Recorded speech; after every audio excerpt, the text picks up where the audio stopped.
The desert sun beat down on Colonel Frank Iron Thunder Harrington as he stood motionless before the wall of fallen heroes at Fort Irwin. His calloused fingers traced the name etched in coal marble, Captain Michael Donnelly, 1962-1991.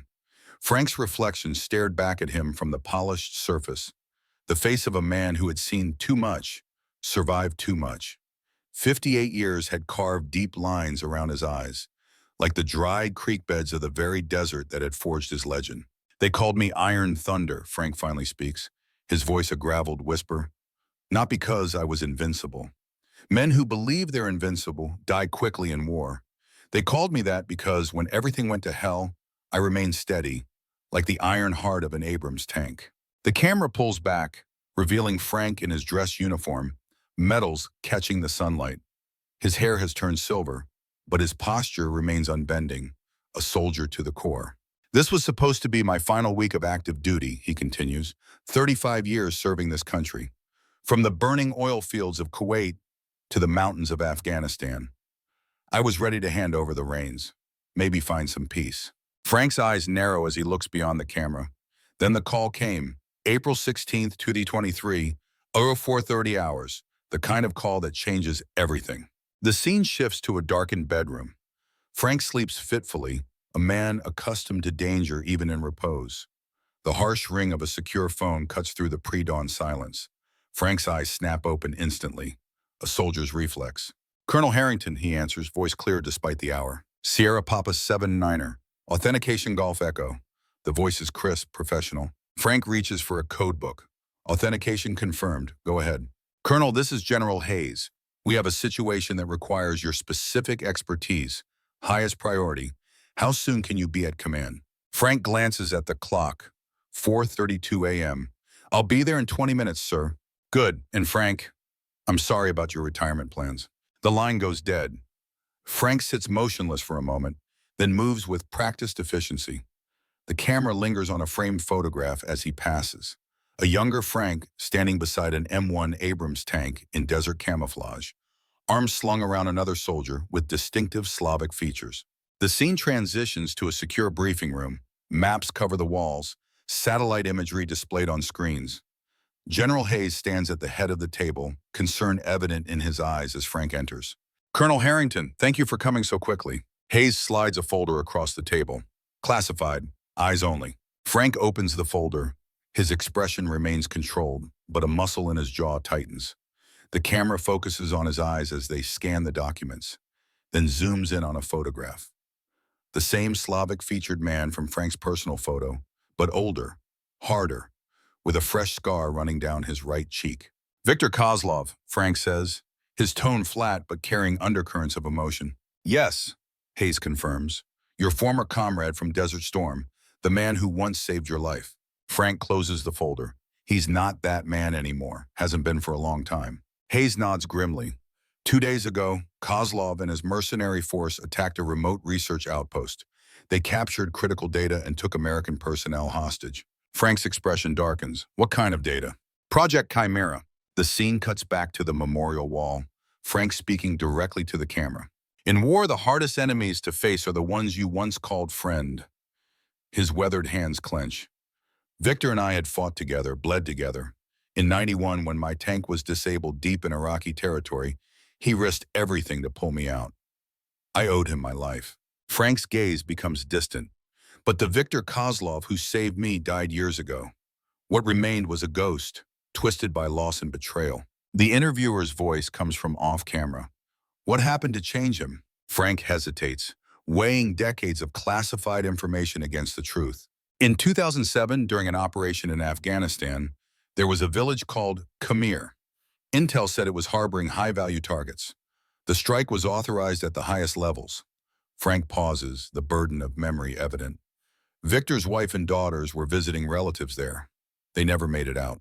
Was it your operation? Frank's eyes harden. I gave the order. The revelation hangs in the air like a thunderclap. I didn't know they were there. Victor was stationed in Germany then. By the time I learned the truth, he had disappeared, went off-grid. We all thought he was dead until he resurfaced 3 years later, working with Russian separatists in Ukraine. Frank turns away from the camera. Now he's taken American hostages and stolen data that could compromise every armored vehicle in our arsenal. And they want me to hunt him down, my final mission. Back in the briefing room, Hayes stands before a tactical display showing a mountainous border region. Kozlov has acquired critical data on our next-generation tank defense systems. If this technology reaches the open market, every Abrams in our fleet becomes vulnerable. We're talking about the complete neutralization of our armored advantage globally. Frank studies the display. And you want me to stop him? Not just stop him, Frank. Eliminate him. The Joint Chiefs have authorized a covert operation with extreme prejudice. You know his tactics, his thinking. You're the only one who can get this done. Frank's expression is conflicted yet resolute. I'll need a team, the best we have. Anything you need, Hayes confirms. This operation doesn't exist on paper. You will have complete deniability. The scene shifts to Frank in his office, surrounded by personnel files. His fingers trace across photos of soldiers, his expression intense with concentration. Building the right team meant everything, Frank's narration continues. Not just the best soldiers, but the right mix of skills, temperament, experience. He selects 4 files: James Doc Miller, 59, a grizzled veteran with kind eyes behind wire-rimmed glasses; Bobby Hotshot Jackson, 35, confident to the point of arrogance; Will Silent Thompson, 45, stoic and intense; and Sarah Eagle Connors, 40, sharp-featured and observant. Frank gathers the files, his decision made. These 4, they're my team. The scene cuts to Frank standing in a massive hangar before the M1A3 Abrams, its angular armor gleaming under harsh lights. The Abrams has been America's armored fist since 1980, Frank narrates. Over 70 tons of American engineering, capable of speeds up to 45 miles per hour, armed with a 120 Miller smoothbore cannon that can hit targets over 2 miles away. Frank walks the length of the massive vehicle, his hand running along its armored flank with the familiarity of an old friend. But what makes a tank truly effective isn't the machine. It's the 4 souls inside working as one. The hangar doors open, flooding the space with morning light. 4 figures walk in, silhouetted against the brightness. Frank watches them approach, each step bringing them closer to a mission from which some may not return. "Welcome to Operation Phantom Shield," Frank says as they gather around him. James Doc Miller steps forward first, clasping Frank's hand warmly. The 2 men embrace briefly, old comrades reunited. "Been a while, Thunder," Doc says with a slight southern drawl. "Thought you'd be fishing by now." "Change of plans," Frank replies. "One last rodeo." Bobby Jackson approaches next, his movements confident, almost swaggering. "Colonel Harrington, it's an honor, sir. Your Gulf War engagements are still taught at the Academy." Frank returns his salute. "Save the history lessons, Jackson. Where we're going, it's all about right now." Will Thompson simply nods in greeting, a man of few words, while Sarah Connors approaches last, her manner professional. "Colonel, I've studied your tactical innovations extensively. Your flanking maneuver at 73 Easting was brilliant." Frank leads them to a briefing area beside the tank. Maps and satellite imagery are displayed on portable screens. "Operation Phantom Shield is classified beyond top secret," Frank begins. "We're tracking a high-value target who has captured critical military technology and American personnel." He brings up an image of Viktor Kozlov. "This is our target, former Spetsnaz, later U.S. ally during Desert Storm, now commander of a private military force. He's highly trained, ruthless, and has intimate knowledge of our tactics." Frank glances at each team member, gauging their reactions.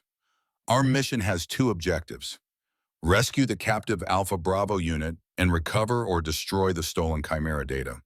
The complication is that Kozlov knows me. He knows how I think, how I operate. So he'll anticipate your moves," Sarah observes. Frank nods, which is why we'll need to do the unexpected. He outlines the initial approach, detailing insertion points and contingency plans. The team listens intently, occasionally asking clarifying questions. "We roll out at 0600 tomorrow," Frank concludes. "Any questions?" Bobby raises his hand. "Sir, with respect, wouldn't a larger force be more effective? A single tank seems insufficient against a well-equipped mercenary group." Frank's gaze is steady. "Speed and surprise are our allies, Lieutenant. A larger force means more visibility, more bureaucracy, more chances for leaks. Besides, one good Abrams crew can be more effective than a platoon of lesser vehicles." "If the crew is good enough," Bobby adds with confidence. "That's why you're here," Frank replies simply. As the briefing concludes, Doc remains behind. The 2 old friends stand in the shadow of the massive tank. You didn't tell them everything, Doc observes quietly. Frank's expression reveals nothing. They know what they need to know. Kozlov isn't just some target to you. There's history there. History doesn't matter now. He's made his choice. As dusk falls, Frank stands alone on the firing range, the distant mountains silhouetted against the darkening sky. His thoughts turn to the past, to Desert Storm, 1991. The scene shifts, the quality of light changing to indicate memory. A younger Frank commands an M1A1 Abrams, advancing across the Iraqi desert. The thunder of the main gun punctuates radio chatter. Target 2 o'clock, Sabout round. Target acquired. Fire! The tank rocks with the cannon's recoil. Through the gunner's sight, they watch an Iraqi T-72 erupt in flames. Suddenly, a tremendous impact rocks the Abrams. Warning lights flash across the control panels. We're hit! Status report, Frank calls out. Engines damaged, sir. We're losing power. Hours pass. The desert heat becomes unbearable inside the metal confines of the disabled Abrams. Through the periscope, Frank spots enemy forces closing in. Unexpectedly, an American helicopter appears, touching down dangerously close to their position. From it emerges a soldier in mixed gear, partly American, partly Russian equipment. Viktor Kozlov, younger, his face unlined by the hardships to come. Harrington, he calls out, time to go, unless you prefer Iraqi hospitality. Under covering fire from the helicopter, Frank and his crew abandon their disabled tank, making a dash across open ground. Enemy bullets kick up sand around their feet. Frank is last to leave, reluctant to abandon his vehicle, even in the face of capture. As they reach the helicopter, an Iraqi round catches Frank in the leg, sending him sprawling. Without hesitation, Victor turns back, running into the line of fire. He hoists Frank onto his shoulders in a fireman's carry, returning him to the safety of the helicopter. As they lift off, Victor grins at Frank, shouting over the rotor noise, "You Americans! Always making dramatic exits." The memory fades, returning to the present. Frank stands on the darkened firing range, the weight of the past heavy on his shoulders. The man who once saved his life is now the enemy he must eliminate. Colonel Harrington? Sarah's voice breaks into his thoughts. Frank turns to find her standing a few yards away, her expression curious. You've been out here for hours, sir. Just clearing my head, Lieutenant. Sarah approaches, studying the distant targets. May I speak freely, Colonel? Frank nods once. The mission brief was thorough, but I sense there's more to this operation than you've shared. Her gaze is direct, analytical. The target, Kozlov, you know him personally, don't you? Frank considers deflection, then decides against it. We served together in Desert Storm, Special Joint Operation. He was Spetsnaz, attached to our unit as a liaison. And now he's the enemy. Yes, Sarah digests this information. Will that compromise your ability to complete the mission? Frank's response is immediate, his voice hardening. Kozlov stopped being my friend the moment he took American hostages. Sarah seems satisfied with this answer. The team's concerned about Lieutenant Jackson. He seems overeager. Hotshot's the best gunner in the regiment. We'll need his skills. Skills are not everything in combat, Colonel. Trust matters more. Frank studies her for a moment. Your file says you worked on Project Chimera. That's why you're here, isn't it? You know what Kozlov stole. Sarah hesitates before answering. Yes, and if he manages to decode that data, every Abrams tank in our arsenal becomes vulnerable. The technology was designed to be the ultimate tank killer. Developed to be used by us, Frank observes, not against us. Precisely. Sarah looks troubled. The data contains more than weapon specifications. It includes override protocols for our entire armored fleet. In the wrong hands, our tanks become useless, or worse, turned against us. Sarah nods grimly. That's why this mission can't fail. First light breaks over the desert horizon, painting the world in hues of amber and gold. The Abrams M1A3 stands ready, its massive form silhouetted against the rising sun. Frank approaches the tank with reverent familiarity, his hand running along the cold metal hull. The smell of diesel and gun oil is more familiar than cologne. One last ride, he murmurs to the steel beast. The team assembles, each carrying minimal personal gear. Frank watches them approach, evaluating each anew in the harsh morning light. Doc arrives first, as he always has throughout their long friendship. His eyes meet Frank's with quiet understanding. Both men know this could be their final mission. Beautiful morning for a drive, Doc comments casually, but his eyes are serious. Just like old times, Frank responds. Will Thompson approaches silently, his focus already inward, preparing mentally for the drive ahead. Bobby "Hotshot" Jackson strides up with characteristic confidence, examining the Abrams with professional appreciation. Latest model, he notes, running a hand along the main gun. Improved targeting system, enhanced stabilization. This beauty can place a round through a window at 2 miles. Let's hope your skills match your enthusiasm, Lieutenant, Frank remarks. Sarah arrives last, carrying a secure case handcuffed to her wrist. If Kozlov has started decoding the Chimera data, this will help us track the digital footprint and neutralize it remotely. Mount up, Frank orders. We've got a long road ahead. The camera captures each crew member climbing into the tank, assuming their stations with practiced precision. Frank takes his position in the commander's cupola. Doc settles into the loader's position. Will takes the driver's seat, his hands moving across the controls with instinctive familiarity, bringing the massive engine to life with a throaty roar. Bobby assumes the gunner's station, immediately checking the targeting systems. The massive tank begins to move, surprisingly agile for its 70-ton weight. Will guides it smoothly onto the transport plane waiting on the runway, a C-17 Globemaster modified to carry their armored vehicle. Inside the transport plane, the team checks their equipment one final time. The aircraft's cavernous hold is dominated by the massive tank, secured for the long flight ahead. Frank moves among his crew, speaking quietly with each member, establishing the personal connection that transforms 5 individuals into a unified fighting force. He approaches Doc first, finding his old friend meticulously organizing medical supplies. Still packing enough to treat an entire platoon, I see, Frank observes. Doc doesn't look up from his work. Old habits. Besides, with you in command, I've learned to be prepared for anything. Remember Fallujah? Frank asks quietly. Doc finally meets his gaze, a shared memory passing between them. Hard to forget. You promised that would be our last close call. Made a lot of promises over the years, Frank admits. And kept most of them, Doc responds. That's why we're all here. Why we trust you. The aircraft lands on a remote airstrip, its massive rear ramp lowering to discharge its armored cargo. The Abrams rolls down the ramp onto foreign soil, engine growling with contained power. Frank stands in the commander's cupola, scanning the horizon through high-powered optics. The landscape is rugged, mountainous, with sparse vegetation, perfect ambush country. Will, take us northeast, heading 045. Keep us below that ridgeline. The tank begins to move, surprisingly quiet for such a massive vehicle. They proceed cautiously, Frank continuously scanning for threats. Bobby, load heat round. Heat loaded and ready, comes the response. High explosive anti-tank, the standard round for engaging armored targets or fortifications. As they advance into increasingly rugged terrain, Sarah's voice cuts through Frank's thoughts. Colonel, I'm picking up electronic signatures ahead, military-grade communications. Frank immediately focuses. Distance? Approximately 3 kilometers. Too far to identify specifically, but definitely not civilian. Will, reduce speed. Bobby, traverse turret to 2 o'clock. Doc, ready another heat round. The tank slows, moving with greater caution. Frank studies the terrain ahead through his optics. A narrow valley opens before them, with steep rock formations on either side. Perfect for an ambush. Hold position, he orders. The massive vehicle comes to a stop, engine idling quietly. Frank studies the valley carefully. Years of combat experience have honed his instincts to a razor edge. Something doesn't feel right. Movement catches his eye, a flash of light reflecting off metal, quickly gone. He focuses his binoculars on that spot, patience born of decades in combat, keeping him motionless. There it is again, a glint of sunlight on a weapon scope. Sniper, 10 o'clock, approximately 1,500 meters, Frank reports calmly.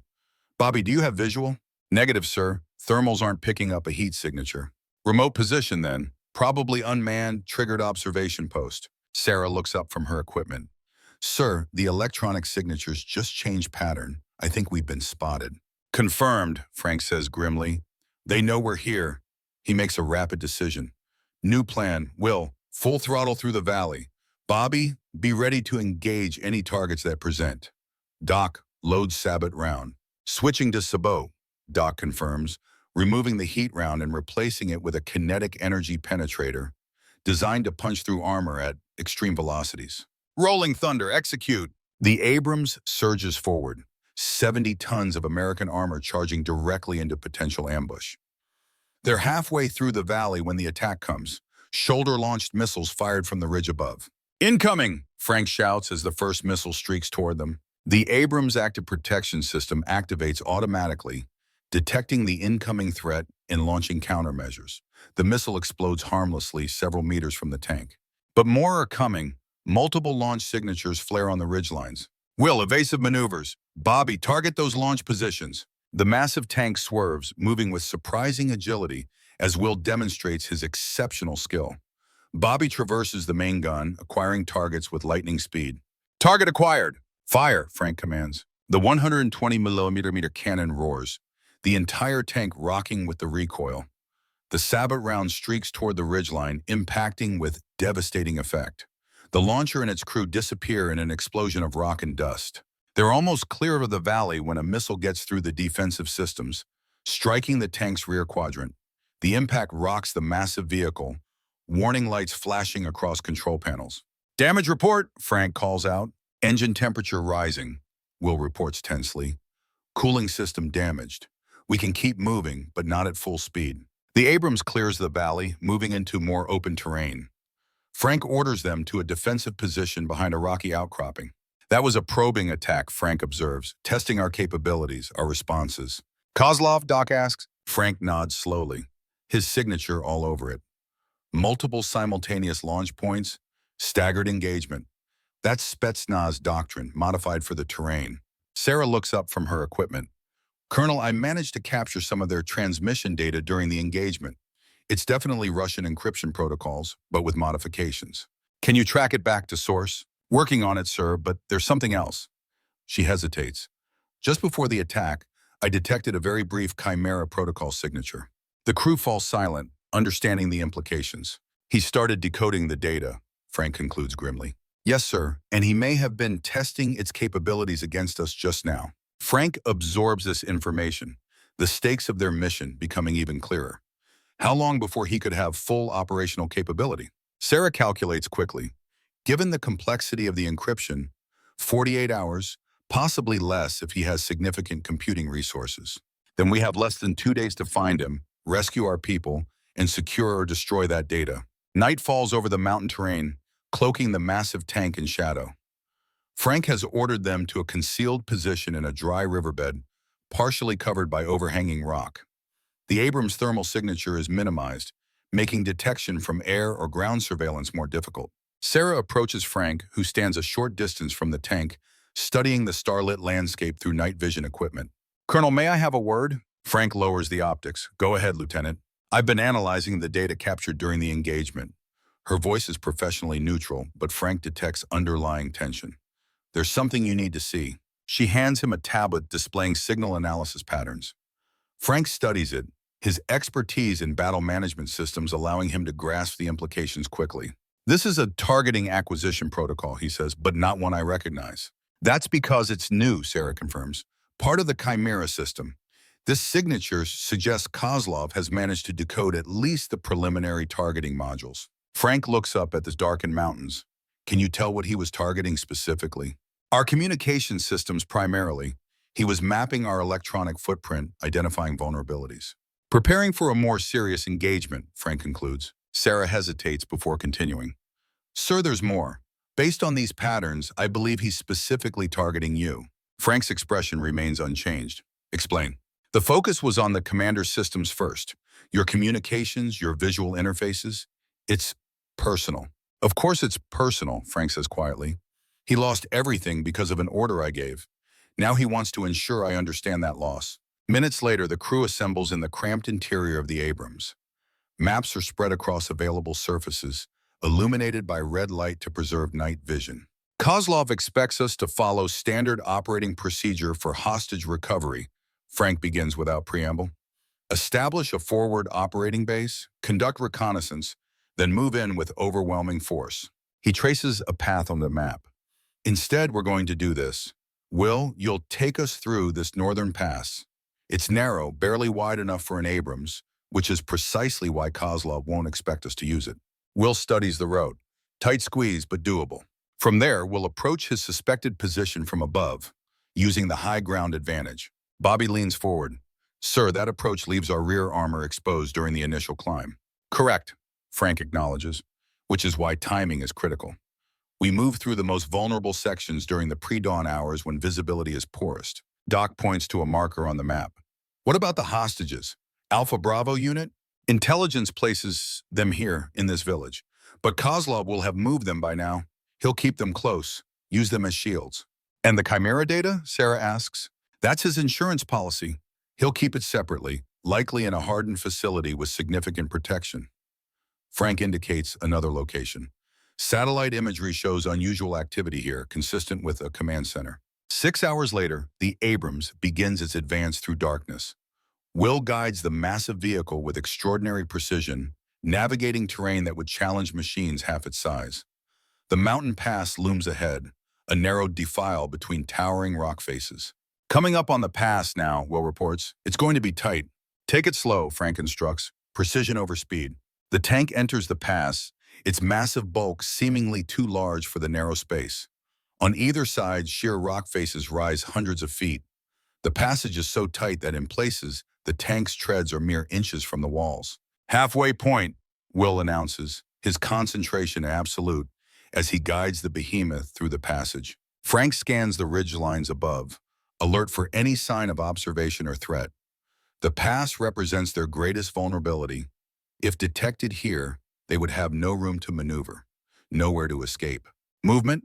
2 o'clock high, Bobby reports suddenly, his voice tense. Frank swings his optics to the position. A lone figure stands silhouetted against the pre-dawn sky, barely visible in the growing light. Hold fire, Frank orders immediately. Could be a civilian, a shepherd. They watch as the figure observes them for a long moment, then disappears from the ridge. Civilian wouldn't move like that, Bobby says. That was military training. Agreed, Frank responds grimly. Our window of surprise just got smaller. Will, increase speed as much as safety allows. We need to clear this pass. The tank accelerates slightly, the risk of detection now outweighing the caution required by the difficult terrain. They emerge from the pass 20 minutes later, the landscape opening up to reveal a high plateau overlooking a distant valley where their target is believed to be located.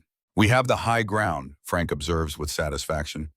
Good work, Will. Frank studies the valley below through enhanced optics. Dawn is breaking, casting long shadows across the terrain. In the distance, a small collection of buildings is visible, the village where intelligence suggests the hostages were initially held. No obvious activity, Frank reports, but Kozlov will have sentries posted, probably monitoring this approach, especially after that observer spotted us. So much for surprise, Doc comments. We still have tactical advantage, Frank counters. He knows someone's coming, but not necessarily who or with what capabilities. Sarah's voice cuts in urgently. Colonel, I'm detecting Chimera signatures, active and powerful, coming from that ridge line to the east. Frank immediately refocuses his optics. The ridge appears empty, but he trusts Sarah's equipment. What kind of signature? Targeting acquisition, weapons guidance, and something else. Sarah's voice betrays concern. It's a jamming protocol, very sophisticated. As if to confirm her analysis, their communication system crackles with interference, then goes silent. We've lost contact with command, Doc reports. Expected, Frank responds calmly. Kozlov doesn't want us calling for backup. Sarah, can you counter it? She works rapidly at her station. Working on it, but this is advanced. It's targeting specific frequencies, adapting to our countermeasures. Keep at it. Bobby, load heat round and target that ridgeline. Target acquired, Bobby confirms seconds later. Range to 200 meters. Fire when ready. The main gun thunders, the shell arcing toward the distant ridge. The explosion sends rock and debris skyward, but there's no secondary explosion to indicate a hit on equipment or personnel. No joy, Bobby reports. He's mobile, Frank concludes, probably using vehicle-mounted jamming equipment. Will, take us down toward the village. Keep to cover where possible. The Abrams begins its descent toward the valley floor, using natural terrain features for concealment. Frank continues to scan for threats, his senses honed by decades of combat. As they approach the village, its apparent abandonment becomes more obvious. No smoke rises from chimneys, no people move between buildings. It's a ghost town. This feels wrong, Bobby says, voicing the thought on everyone's mind. Agreed, Frank responds. Will, hold position here. Let's observe before we commit. The tank halts behind a small rise, providing cover while maintaining visibility of the village. Frank studies every detail, looking for signs of ambush or deception. No heat signatures, Bobby reports from the thermal imaging system. Place is empty. Or they want us to think it is, Frank counters. Sarah, any Chimera activity? Signals constant but diffused. Can't pinpoint a source. Frank makes his decision. I'm going to have a closer look. Doc, you're with me. Bobby, keep that gun trained on the center of the village. Will, be ready to move on my command. Sarah, maintain electronic surveillance. Sir, Sarah objects. Regulations state the commander should remain with the vehicle during potential engagement. Noted, Lieutenant, Frank responds, already preparing to exit the tank. Doc, bring a medical kit. Frank and Doc exit the vehicle, moving cautiously through the sparse cover toward the village perimeter. Both men carry sidearms and wear body armor, but they're exponentially more vulnerable outside the Abrams protection. They reach the first building, a stone structure with boarded windows. Frank signals Doc to cover him as he moves to the doorway, gun ready. The interior is empty, dust undisturbed on the floor. No one has been here recently. They move to the next building, finding similar abandonment. The third structure is different. The door shows signs of forced entry, and inside, evidence of recent occupation is clear.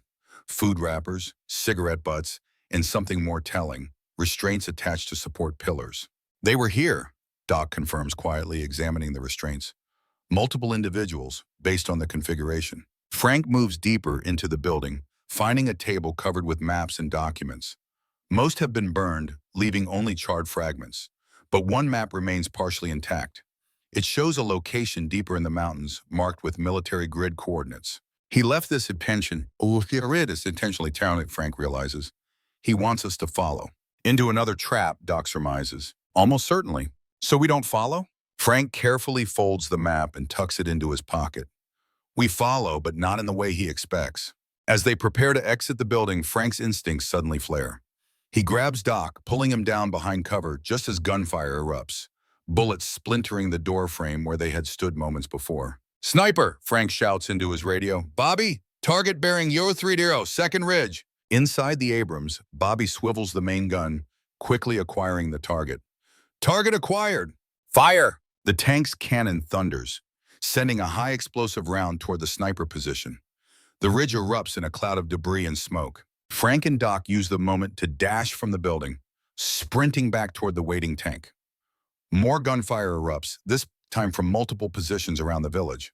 It's an ambush, Frank calls over the radio. Will, bring the tank forward to our position. The Abrams rumbles into motion, its massive bulk providing mobile cover as it approaches. Frank and Doc take shelter behind a low stone wall, returning fire toward the hidden attackers. Once safely aboard, Frank secures the hatch. Everyone okay? All good, Doc confirms. Will, get us out of here. Head for the eastern ridge. The tank accelerates, absorbing small arms fire harmlessly as it withdraws from the village. Only when they're a safe distance away does Frank order a halt to assess the situation. That was coordinated, he observes. They wanted us in that building, looking at that map. A trap within a trap, Doc agrees. But why show us their next location, Bobby asks. Even if it's a trap, now we know where to look. Because Victor doesn't just want to win, Frank explains. He wants me to know I'm being beaten. It's psychological. Sir, Sarah interjects, I've been analyzing the electronic patterns during the engagement. Something doesn't add up. The attack was too limited, too contained. Frank considers this a test. He was gauging our responses, our capabilities. The real trap is still waiting, Doc concludes grimly. Frank unfolds the map recovered from the village. These coordinates lead to a former military installation in the mountains. Satellite imagery showed it as abandoned, but clearly that's not the case. You think that's where he's keeping the hostages? Will asks. Possibly.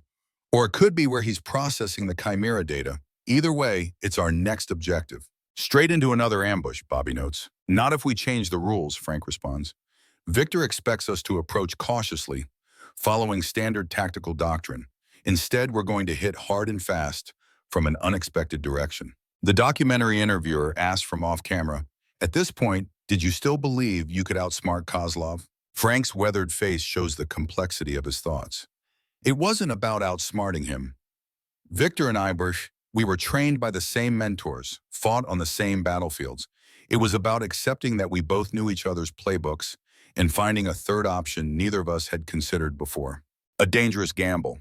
The entire mission was a gamble, Frank acknowledges. But when American lives are at stake, you play the hand you're dealt, and you play to win. Even when the opponent knows your every move. Frank's expression hardens slightly, especially then. The mountains loom silent and ancient as the Abrams tank climbs steadily upward. Inside the steel beast, Frank studied the terrain map, his weathered fingers tracing the route ahead. The coordinates from the village map led to a former Soviet-era outpost nestled deep in the highlands, a perfect defensive position with commanding views of all approach vectors. How much farther? Doc asked, checking medical supplies with methodical precision. 6 kilometers to the installation, Frank replied, but the hard part comes first. Will guided the tank along a narrow mountain path, his hands steady on the controls despite the precipitous drop mere feet from their right track. One miscalculation would send 70 tons of American armor tumbling into the abyss. Approaching the choke point, Will announced, his voice betraying no tension despite the pressure. Terrain narrows to approximately 12 feet wide. Abrams is 11 feet 8 inches. 4 inches of wiggle room, Bobby muttered. No pressure. You've threaded tighter needles, Frank said to Will, his confidence absolute. In training simulations, sir, never with actual rock walls. Frank allowed himself a slight smile. First time for everything, Lieutenant. The tank slowed as they approached the narrowest section. Through his optics, Frank could see the passage, a natural bottleneck between sheer cliff faces. The perfect place for an ambush. Sarah, any electronic signatures? Frank asked. She studied her specialized equipment, face illuminated by the soft glow of screens. Nothing active, sir, but there's residual chimera noise. Someone was here recently. Frank nodded, unsurprised. Bobby, ready the main gun. Doc, prepare for immediate reload. Will, steady as she goes. The massive tank inched forward, the sound of its tracks scraping occasionally against rock echoing through the mountain silence. Frank remained in the commander's cupola, exposed from the chest up, scanning the heights above for any sign of threat. Halfway through, Will reported, sweat beading on his forehead despite the cool mountain air. That's when Frank spotted it. The glint of sunlight on metal, high on the ridge to their left. Contact, he called. Ridgeline, 11 o'clock. Before anyone could respond, the mountainside erupted. Multiple rocket launchers fired simultaneously, filling the air with deadly contrails converging on the vulnerable tank. Active protection, Frank ordered as he dropped down into the commander's position sealing the hatch. The Abrams defensive systems engaged, detecting the incoming threats and responding with precisely timed countermeasures. Small explosive charges detonated in the path of the missiles, disrupting their guidance systems. The first wave detonated harmlessly several meters from the tank. But more were coming. We'll push through, Frank commanded. Full throttle. Bobby, suppressive fire on those positions. The tank lurched forward, accelerating through the narrow pass as Bobby traversed the turret, the massive 120-meter gun elevating toward the ridgeline. Target acquired. Fire! The main gun thundered, its report deafening inside the confined space of the turret. The high explosive shells streaked toward the enemy position, impacting with devastating force. Rock and debris cascaded down the mountainside, but the attack continued unabated. They've got reinforced positions, Bobby reported. Multiple launchers. Another missile slipped past the defense systems, impacting the tank's rear armor. The crew lurched forward with the impact as warning lights flashed across control panels. Status, Frank demanded. Armor holding, Sarah reported. Engine performance at 90%. Will, get us clear of this pass. Bobby, keep firing. The Abrams surged forward, its massive engine roaring with strain as Will pushed it to its limits. The main gun continued to thunder, Bobby systematically engaging one enemy position after another. They burst from the narrow passage into a wider area, buying precious maneuvering room. Frank immediately directed Will into a defensive position behind a large rock formation. Damage assessment, Frank ordered once they were relatively secure. Exterior armor shows impact damage, but integrity is maintained, Sarah reported, studying the diagnostic screens. Cooling system is compromised but functional. We've lost some external sensors on the rear quadrant. Frank nodded, his mind already calculating their next move. Doc, load heat round. Bobby, I want you to target the ridgeline where the central control must be located. How can you be sure, sir? Bobby questioned. Because it's where I would be, Frank answered simply. Fire when ready. The main gun elevated to maximum range, Bobby's hands making minute adjustments to account for distance, wind, and elevation. The cannon roared once more, sending the high-explosive anti-tank round toward a small outcropping nearly 2 kilometers distant. Through his enhanced optics, Frank watched the impact. The explosion was followed by a secondary, larger blast, ammunition cooking off. Direct hit, he confirmed. Good shooting, Lieutenant. Bobby nodded, professional satisfaction evident despite his typically cocky demeanor. Thank you, sir.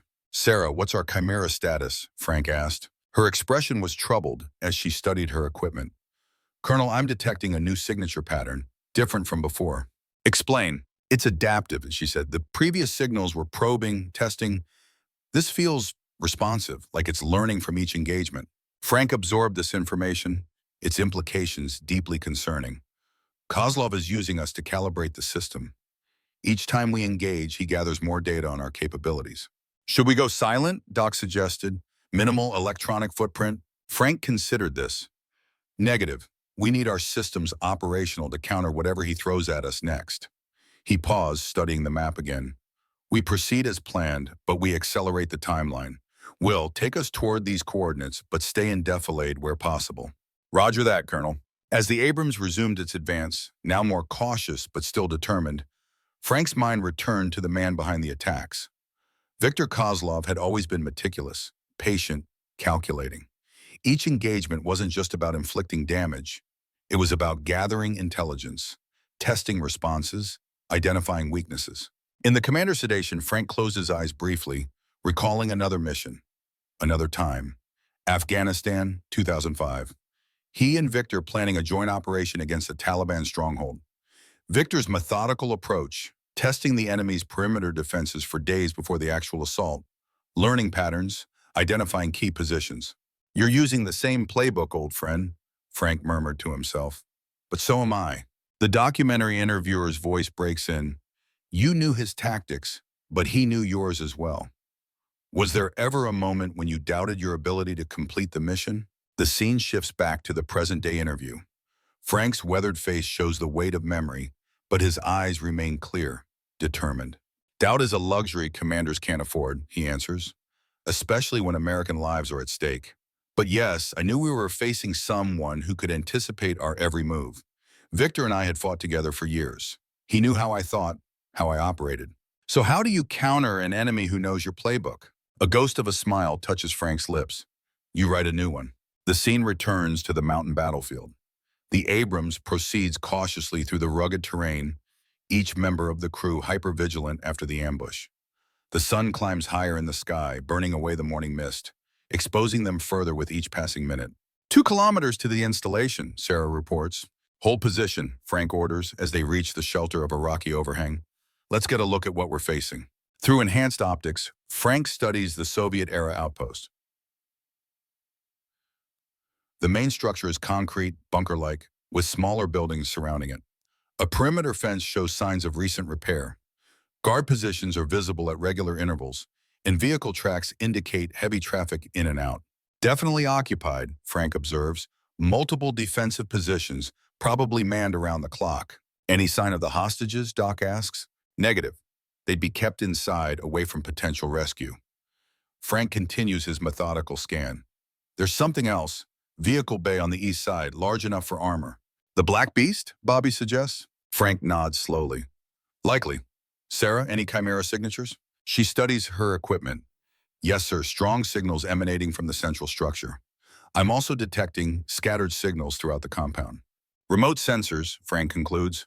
They've established a perimeter detection system. So they already know we're here, Will states flatly. Probably, Frank acknowledges. But knowing we're in the area isn't the same as knowing our exact position or approach plan. He outlines his strategy. We'll approach from the west, using that ridgeline for cover. Once in position, position will engage their perimeter defenses first, draw attention to our front while creating an entry point at the rear of the compound. Standard hammer and anvil, Bobby observes. With a twist, Frank adds. We're both hammer and anvil. We hit hard from the front, then execute a rapid flanking maneuver to strike from behind while they're still responding to the initial attack. The crew absorbs the plan, each mentally preparing for their role. Doc begins organizing his medical supplies, anticipating potential casualties once they locate the hostages. Sarah calibrates her electronic countermeasure systems, preparing to jam or spoof the Chimera protocols when needed. One more thing, Frank adds, his tone grave. If I'm incapacitated, command passes to Doc. Lieutenant Jackson, you'll defer to his orders without question. Understood? Yes, sir, Bobby responds, though his expression suggests he's not entirely comfortable with the arrangement. We move in 15 minutes, Frank concludes. Make your final preparations. As the crew readies themselves, Doc approaches Frank privately. "Taking me off medical duty if things go sideways?" he asks quietly. "You've commanded tanks before," Frank responds, "and you know Victor's tactics almost as well as I do." Doc studies his old friend. "You're expecting something specific, aren't you?" Frank meets his gaze. "Victor isn't just setting traps for us. He's setting one specifically for me. Personal. All the more reason to approach this by the book." "The book won't work against him," Frank says with certainty. "We need to be unpredictable, adaptable. And if being unpredictable means you putting yourself at unnecessary risk," Doc challenges. Frank's expression hardens slightly. "The mission comes first. The hostages, the data, the national security implications. Everything else is secondary." Doc recognizes the steel in his friend's voice, the uncompromising resolve that earned him the nickname Iron Thunder decades ago. He simply nods, knowing further argument would be futile. 15 minutes later, the Abrams moves out, taking a circuitous route toward the western approach of the installation. They use natural terrain features for concealment, advancing methodically, stopping frequently to scan for threats. Coming up on firing position, Will reports as they reach the predetermined attack point. "All stations, prepare for engagement," Frank orders. "Bobby, target their communications array first, then power generation. Will, be ready to execute evasive maneuvers the moment we're spotted. Sarah, jam their communications on my mark." The massive tank settles into position, its main gun traversing toward the first target. Frank waits, watching the installation through his optics, noting guard rotations and movement patterns. "Now," he says calmly, Sarah activates her jamming equipment, flooding local frequencies with interference. Simultaneously, Bobby fires the main gun, the 120mm shell streaking toward the communications array atop the main building. The explosion is spectacular, equipment and debris raining down as secondary explosions cascade through the structure. "Target destroyed," Bobby confirms, acquiring second target. The tank's gun traverses slightly, now aiming at a small building on the compound's edge, the generator housing. The cannon roars again, another precision shot that transforms the generator building into a fireball. Chaos erupts within the installation. Guards rush to defensive positions as vehicle engines roar to life. The element of surprise has given them a momentary advantage, but the enemy response is rapid and disciplined. "Incoming," Sarah warns as multiple missile launches are detected. "Evasive action," Frank commands. Will throws the massive tank into motion, using pre-plotted evasion paths to minimize their vulnerability. The active protection system engages, intercepting the first wave of missiles, but the sheer volume of fire threatens to overwhelm their defenses. "Phase 2, Frank orders as they complete a rapid reposition. Will, execute flanking maneuver. Bobby, suppressive fire along the northern perimeter." The Abrams accelerates, circling wide to approach from a new angle, while Bobby maintains continuous fire, keeping the defenders focused on their previous position. It's a complex, coordinated maneuver executed with the precision that comes only from thousands of hours of training and combat experience. As they round the eastern approach, something unexpected appears, a massive armored vehicle emerging from the vehicle bay. "Contact," Bobby calls. "Unknown vehicle, 12 o'clock. Frank focuses his optics on the threat, immediately recognizing the modified profile of the vehicle Sarah had designated the Black Beast. Its silhouette resembles a Russian T-90, but with significant modifications. Lower profile, enhanced armor configuration, unusual sensor arrays. "Will, halt," Frank orders. "Bobby, target center mass, sabot round." "APFSDS loaded," Doc confirms, referring to the armor-piercing, fin-stabilized, discarding sabot round, specifically designed to penetrate the heaviest armor. "Target acquired," Bobby reports, his voice tight with concentration. "Fire." The main gun thunders, sending the depleted uranium penetrator toward the enemy vehicle at over 1,700 meters per second. Through his optics, Frank watches the round strike directly on target, a perfect hit that would destroy any conventional tank. But the Black Beast continues forward, seemingly unaffected. "No effect," Bobby reports incredulously. "Direct hit, no damage." "Load another sabot," Frank orders, his mind racing through possibilities. "Aim for the turret ring." The second shot is equally ineffective. The enemy tank continues its advance, now turning its own main gun toward their position. "Evasive maneuver now," Frank commands. Will throws the Abrams into reverse just as the Black Beast fires. The enemy's shell impacts where they had been moments before, the explosion massive and leaving a smoking crater. That's not standard ammunition, Sarah observes, analyzing sensor readings. It's using some kind of enhanced explosive round. Chimera modified, Frank concludes grimly. Will, get us behind that ridgeline. We need cover to reassess. The Abrams retreats behind a rocky formation as the Black Beast continues its advance, seemingly unhurried, confident in its invulnerability. Sir, conventional rounds aren't going to penetrate that armor, Bobby states the obvious. Then we don't target the armor, Frank responds, studying the enemy vehicle through his optics. Every tank has vulnerabilities. Vision systems, tracks, external sensors. Bobby, load heat round. Next engagement, target the vision blocks and sensor arrays. As they prepare for the next confrontation, a new development unfolds. The installation's main gates open, and a convoy of 3 vehicles emerges, armored personnel carriers moving rapidly away from the facility. They're evacuating, Doc observes. No, Frank corrects, his expression grim. They're relocating the hostages. Kozlov knows we're coming and he's moving his valuable assets. Sir, we need to pursue those vehicles, Sarah urges. If they reach another fortified position, extraction becomes exponentially more difficult. Frank faces a critical decision. Engage the seemingly invulnerable Black Beast or pursue the convoy potentially carrying the hostages. Years of command experience crystallize into clarity. New mission, he announces. Will, plot an intercept course for those vehicles. Bobby, use the main gun to create obstacles in the Black Beast's path. Target the road. Hurt the road, not the tank itself. Copy that, both men respond simultaneously. Sarah, can you track those vehicles electronically? She works rapidly at her station. Yes, sir. They're emitting chimera signatures, likely escort security systems. Good. Keep them on sensors no matter what. Frank's voice carries absolute authority. We're going after those hostages. The Abrams swings away from its defensive position, Bobby firing strategically at the road ahead of the Black Beast, creating craters and debris fields to slow its pursuit. Will guides them on an intercept course, calculating the geometry needed to cut off the convoy before it can reach its destination. Colonel, Sarah reports, I'm detecting encrypted communications from the convoy to another location approximately 20 kilometers east, likely their new destination. Can you determine what they're saying? Negative, the encryption is beyond our current capabilities, but the signal pattern suggests urgency. Frank nods, unsurprised. They're reporting our presence and requesting reinforcements. We need to catch them before they reach the new location. The documentary interviewer interjects.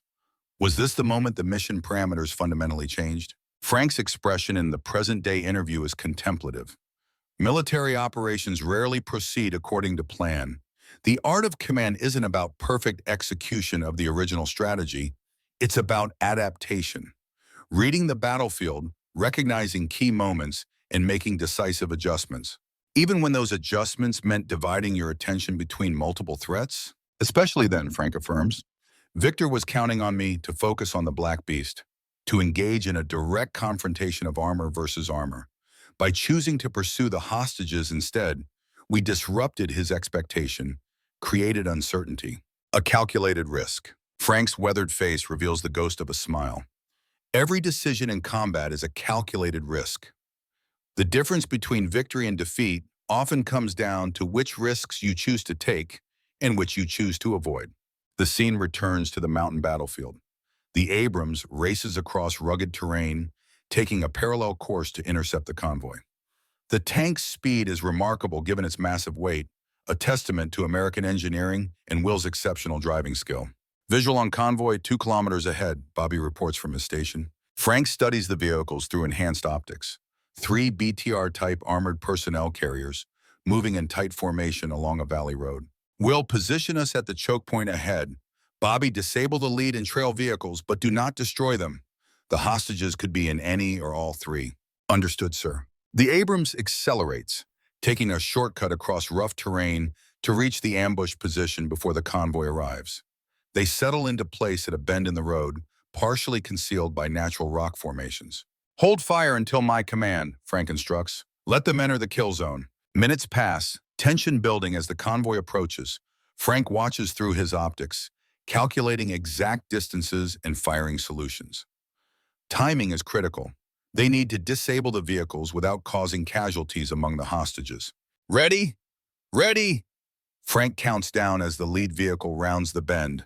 Now! The main gun roars, sending a precision round that impacts directly in front of the lead vehicle. The explosion creates a crater, forcing the driver to brake suddenly. Before the convoy can react, a second shot disables the rear vehicle, trapping them in the kill zone. Middle vehicle attempting to maneuver, Bobby reports. Take out its right track, Frank orders. Another precision shot, another direct hit. The middle vehicle lurches to a stop, now listing to one side, immobilized.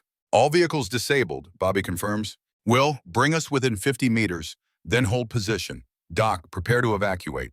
The Abrams advances toward the trapped convoy, its main gun trained on the vehicles to prevent any hostile action. Frank can see movement inside the personnel carriers. Armed men taking defensive positions, preparing to resist. Attention convoy, Frank broadcasts over external speakers. This is United States Army Colonel Frank Harrington. Release your hostages immediately and surrender your weapons. The response comes in the form of gunfire from firing ports in the armored vehicles. Small arms rounds ping harmlessly off the Abrams' heavy armor. Bobby, warning shot, 3 meters above the middle vehicle. The main gun thunders again, the shell passing just over the targeted vehicle and exploding against the mountain wall behind. The message is clear. Resistance is futile. Movement at the rear vehicle draws Frank's attention. A hatch opens, and a white flag emerges, followed by the first of several men climbing out with hands raised. Sir, they're surrendering, Doc reports. Frank continues to watch carefully through his optics. Bobby, maintain target lock on the other vehicles. This could be a diversion. More men emerge from the rear vehicle, hands above their heads. But something isn't right. They're all wearing similar combat gear, none matching the description of the missing Alpha Bravo unit. Those aren't our hostages, Frank realizes. Sarah, scan the other vehicles for life signs. She works rapidly at her station, her specialized equipment detecting heat signatures and movement within the remaining transports. Multiple signatures in the lead vehicle, she reports. Pattern consistent with restrained personnel. Doc with me, Frank decides, already preparing to exit the tank. Bobby, you have fire control. Will, be ready to move on my command. Sir, Sarah objects. Regulations clearly state, Lieutenant Connors, Frank cuts her off, secure communications and continue monitoring for Chimera signatures. That's an order. Frank and Doc exit the Abrams, moving cautiously toward the disabled convoy. The surrendered enemy personnel are secured at gunpoint, while Frank approaches the lead vehicle. Open the hatch, slowly, he calls to the driver who remains inside. There's hesitation, then the hatch opens. A man emerges, not a soldier, but clearly part of Kozlov's organization based on his equipment. Where are the hostages? Frank demands. The man says nothing, his expression defiant. Frank's patience, worn thin by the urgency of their situation, snaps. He grabs the man by his body armor, pulling him close. The American personnel you abducted, where are they? Something in Frank's eyes must communicate the futility of continued resistance. The man gestures toward the vehicle. Inside, all of them. Frank signals Doc to approach the transport while he keeps the driver covered. Doc carefully opens the rear hatch, weapon ready. Inside are 8 figures, bound and blindfolded, wearing the tattered remains of U.S. Army uniforms. The missing Alpha Bravo unit. We've got them, Doc confirms. All appear to be alive. Relief washes over Frank, though his expression remains professionally neutral. Get them out, quickly. Medical assessment as you go. Doc begins helping the hostages out of the vehicle, cutting restraints and removing blindfolds while checking for serious injuries. Frank maintains security, watching both the prisoners and the surrounding terrain for potential threats. Colonel Harrington? One of the freed hostages squints in the bright sunlight, recognition dawning. Iron Thunder himself, never thought I'd see the day. Save the hero worship for later, soldier, Frank responds, though not unkindly. Can you walk? Yes, sir. We all can, more or less. They kept us alive but didn't exactly provide 5-star accommodations. Get your people to the tank, Frank orders. We're not out of this yet. As if to punctuate his statement, the distinctive sound of helicopter rotors echoes through the valley. Frank looks up to see 2 attack helicopters cresting the ridge, Mi-24 Hinds, heavily armed and heading directly for their position. Everyone to the tank, now, Frank shouts. Move! The freed hostages, moving as quickly as their weakened condition allows, scramble toward the Abrams. Doc helps the most debilitated while Frank provides covering fire against the few enemy personnel still showing resistance. Inside the tank, Bobby has already spotted the incoming threat. "Helicopters, sir. 2 o'clock high." "I see them," Frank responds through his radio. "Prepare air defense protocol." The Abrams, while primarily designed for ground warfare, carries limited anti-aircraft capability through specialized ammunition for its main gun. Against helicopters at relatively close range, it can be devastatingly effective. "Doc, get the last of them aboard and secure the hatch," Frank calls as he provides final covering fire before retreating to the tank himself. The helicopters are closing fast, rocket pods visible beneath their stubby wings. Frank knows they have only moments before the first attack run. He climbs aboard the Abrams, securing the commander's hatch just as the first helicopter begins its attack approach. "Bobby, lead helicopter, he round," Frank orders, referring to the high explosive ammunition. "Target acquired. Fire!" The main gun thunders, sending the shell toward the approaching helicopter. The aim is perfect. The round detonates just ahead of the aircraft, the explosion and shrapnel cloud enveloping it. The helicopter veers wildly, smoke pouring from its engine compartment, before disappearing behind a ridgeline. "One down," Frank confirms, traversing the second target. The remaining helicopter, witnessing its wingman's fate, breaks off its attack run and gains altitude, moving beyond effective range of the tank's weapons. "It's pulling back," Bobby reports, "out of range now." "But not retreating," Frank notes, watching through his optics as the helicopter maintains position at a safe distance. "It's observing, reporting our position." Inside the cramped confines of the tank, the rescued hostages are packed tightly in the limited available space. Doc works to assess injuries in the challenging conditions. "Status report," Frank requests. 8 personnel recovered, Doc confirms. "Various degrees of dehydration and malnutrition, minor contusions, 2 cases of more severe trauma but stable. No immediate life-threatening conditions." Frank nods, turning his attention to a man who appears to be the senior officer among the rescued unit. "Lieutenant?" "Rodriguez, sir, Alpha Bravo commanding." "What can you tell me about Kozlov's operation? What was he after?" Rodriguez's expression darkens. "The Chimera data, sir.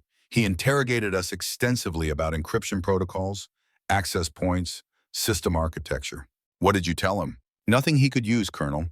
We maintained cover stories, revealed only what was in standard briefing materials." Frank studies the young officer, impressed with his resilience. "Well done, Lieutenant, but now I need the truth. What exactly did Kozlov capture?" Rodriguez exchanges glances with several of his team members. "Sir, there's something you should know. The data Kozlov stole was incomplete, a decoy." This catches Frank's full attention. "Explain." "Standard protocol for Chimera transport includes a shadow package. The complete activation keys were never in the digital files. He hesitates, then nods toward one of his team members, a woman with sergeant's stripes and a bandaged head. "They're with Sergeant Wallace." The woman meets Frank's gaze, her expression grim despite her evident exhaustion. "Subdermal implants, sir, latest technology, complete encryption key, physically isolated from network access." Frank absorbs this information, its implications changing the entire mission profile. "Does Kozlov know this?" "We don't think so, sir," Rodriguez answers. "He believes he has the complete package. That's why he kept us alive. He thought he might need us to fill in gaps in the data." A new strategic picture forms in Frank's mind. The mission has evolved beyond simple hostage rescue and data recovery. Now they possess the key that Kozlov needs to fully implement the Chimera technology, which makes them an even more valuable target. "Will, get us moving," Frank orders. "Head south toward Extraction Point Charlie. Sarah, inform command we have recovered all hostages and are proceeding to extraction." "Sir," Sarah responds, "communications are still being jammed. I can't reach command." Frank isn't surprised. Kozlov wouldn't make it that easy. "We'll proceed to the extraction point and establish communications from there." As the Abrams begins to move, Frank's tactical mind is already several steps ahead. The recovered hostages represent a mission success, but the operation isn't over. Kozlov still possesses partial Chimera data, enough to cause significant damage even without the complete encryption keys. And now, with the appearance of the Black Beast and attack helicopters, he's demonstrated advanced weapons capabilities that pose a serious threat. "Colonel," Sarah calls urgently from her station, "I'm detecting multiple Chimera signatures converging on our position." Frank moves to her station, studying the sensor displays. Analysis? They've triangulated our location and are deploying forces to intercept. I'm reading at least 3 ground vehicles and the remaining helicopter, all equipped with Chimera-enhanced systems. Time to intercept? At our current speed, 15 minutes maximum. Frank makes his decision. Will, change course. Take us through the eastern ravine, then north toward the secondary extraction point. Sir, that route passes within 2 kilometers of the original installation, Sarah points out. It's extremely high risk, which is precisely why Kozlov won't expect it, Frank responds. He'll anticipate us taking the most direct route to extraction. By moving back toward his position before breaking away, we create confusion.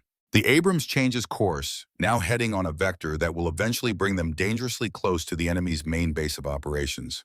It's a bold strategy, bordering on reckless, but Frank's decades of command experience have taught him that sometimes the most dangerous path is actually the safest. Bobby, reload with multi-purpose rounds. Will likely engage multiple target types. Already done, sir. Frank returns to the commander's position, watching the terrain ahead while simultaneously tracking the enemy forces on tactical displays. The next hour will be critical. Their survival depends on timing, precision, and perhaps a measure of luck. Lieutenant Rodriguez, Frank addresses the rescued officer, did Kozlov mention any other facilities or fallback positions during your captivity? Rodriguez thinks for a moment. Nothing specific, sir, but there were references to a primary testing ground separate from the installation where we were held. Any idea where? Based on transport times when they moved us, I'd estimate somewhere northeast of the main base, perhaps 10 to 15 kilometers. Frank processes this information. Sarah, analyze topographical data for the northeast quadrant. Look for suitable locations for weapons testing. Open terrain, minimal civilian presence, natural barriers for containment. She works rapidly, cross-referencing maps with satellite imagery. There's an old Soviet artillery range in that sector, abandoned after the Cold War, approximately 12 kilometers from the main installation. That's our target, Frank decides. After we reach the extraction point and deliver these men to safety, we locate that testing ground and finish the mission. Sir, Doc interjects privately, these men need proper medical attention, and we've accomplished our primary objective. All hostages recovered. Half the objective, Doc, Frank corrects. Kozlov still has partial Chimera data, and he's clearly made significant progress implementing it. We can't leave that threat active. Doc studies his old friend, concern evident in his eyes. Is this about completing the mission, or is it about Victor? Frank meets his gaze steadily. Both. The mission requires neutralizing the Chimera threat. Victor is part of that threat. And the personal history between you is irrelevant, Frank responds, though whether he's trying to convince Doc or himself isn't entirely clear. The documentary interviewer's voice breaks in. Looking back, would you say your judgment was affected by your history with Kozlov? In the present-day interview, Frank considers the question carefully. Every commander brings their full experience to each decision. My history with Victor gave me insight into his tactics, his psychology. It was an asset, not a liability. Even when it led you to pursue him beyond the completion of the primary objective, Frank's expression hardened slightly. The primary objective was never just about rescuing the hostages. It was about neutralizing the Chimera threat. As long as Kozlov possessed even partial Chimera capabilities, American lives and national security remained at risk. The interviewer presses, would you have pursued any other enemy with the same determination? Frank's weathered face reveals nothing. I would have completed the mission, regardless of who stood in the way. Back on the battlefield, the Abrams continues its dangerous approach toward the enemy installation. Through careful navigation of ravines and natural depressions, they've managed to avoid detection by air reconnaissance. But time is running short. Contact, 3 o'clock, Bobby suddenly reports. Vehicles approaching rapidly. Frank swings his optics to the threat. 3 light armored vehicles moving on an intercept course, clearly having spotted them despite their efforts at concealment. Identification, Frank demands. BTR-80s, sir, modified with what appears to be enhanced targeting systems. Frank calculates distances and timing. Will, maintain course. Bobby, hold fire until they're within 1 kilometer. Sir, Bobby questions, surprised by the order. We need to conserve ammunition, Frank explains, and we don't want to engage at maximum range where their Chimera systems might give them an advantage. The enemy vehicles continue their approach. closing distance rapidly. Frank watches calmly, decades of combat experience, allowing him to maintain composure where others might panic. Range 1 kilometer, Bobby reports, tension evident in his voice. Fire at will, Lieutenant. Priority to the lead vehicle. The main gun roars, sending a multi-purpose round toward the approaching threat. The lead BTR erupts in flames, its ammunition cooking off in secondary explosions. The remaining vehicles break formation, attempting to flank the Abrams from both sides. Will, pivot left. Bobby, traverse right, Frank orders calmly. The massive tank executes the maneuver with surprising agility, allowing Bobby to engage the vehicle attempting to circle to their right while Will's driving prevents the left side threat from achieving an advantageous position. The main gun thunders again, eliminating the second vehicle. The third, seeing its companions destroyed, attempts to retreat. Target is fleeing, Bobby reports. Frank makes a split-second decision. Let it go. We need to maintain our timeline. Sir, Bobby questions, it will report our position. They already know our general location, Frank explains. Destroying that vehicle won't change that fact, but pursuing it would delay our arrival at the extraction point. The Abrams continues on its course, leaving the burning wrecks behind. Frank's focus remains on the larger strategic picture, not allowing minor tactical engagements to distract from the primary mission. 5 kilometers to extraction point, Will reports. Sarah, attempt communication again. See if the jamming has weakened as we've moved away from the main installation. She works at her station, attempting various frequencies and encryption protocols. Still experiencing interference, sir, but I'm getting intermittent signals. We might be able to transmit a burst message. Prepare a compressed data packet, Frank instructs. Mission status, hostage recovery confirmation, and request for immediate extraction. We'll transmit when we reach the designated point. The tank continues its advance through increasingly difficult terrain.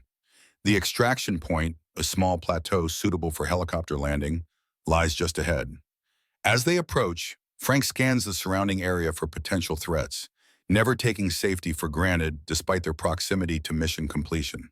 Extraction point in the visual range, Will confirms, no signs of enemy activity. Frank nods, satisfied but still vigilant.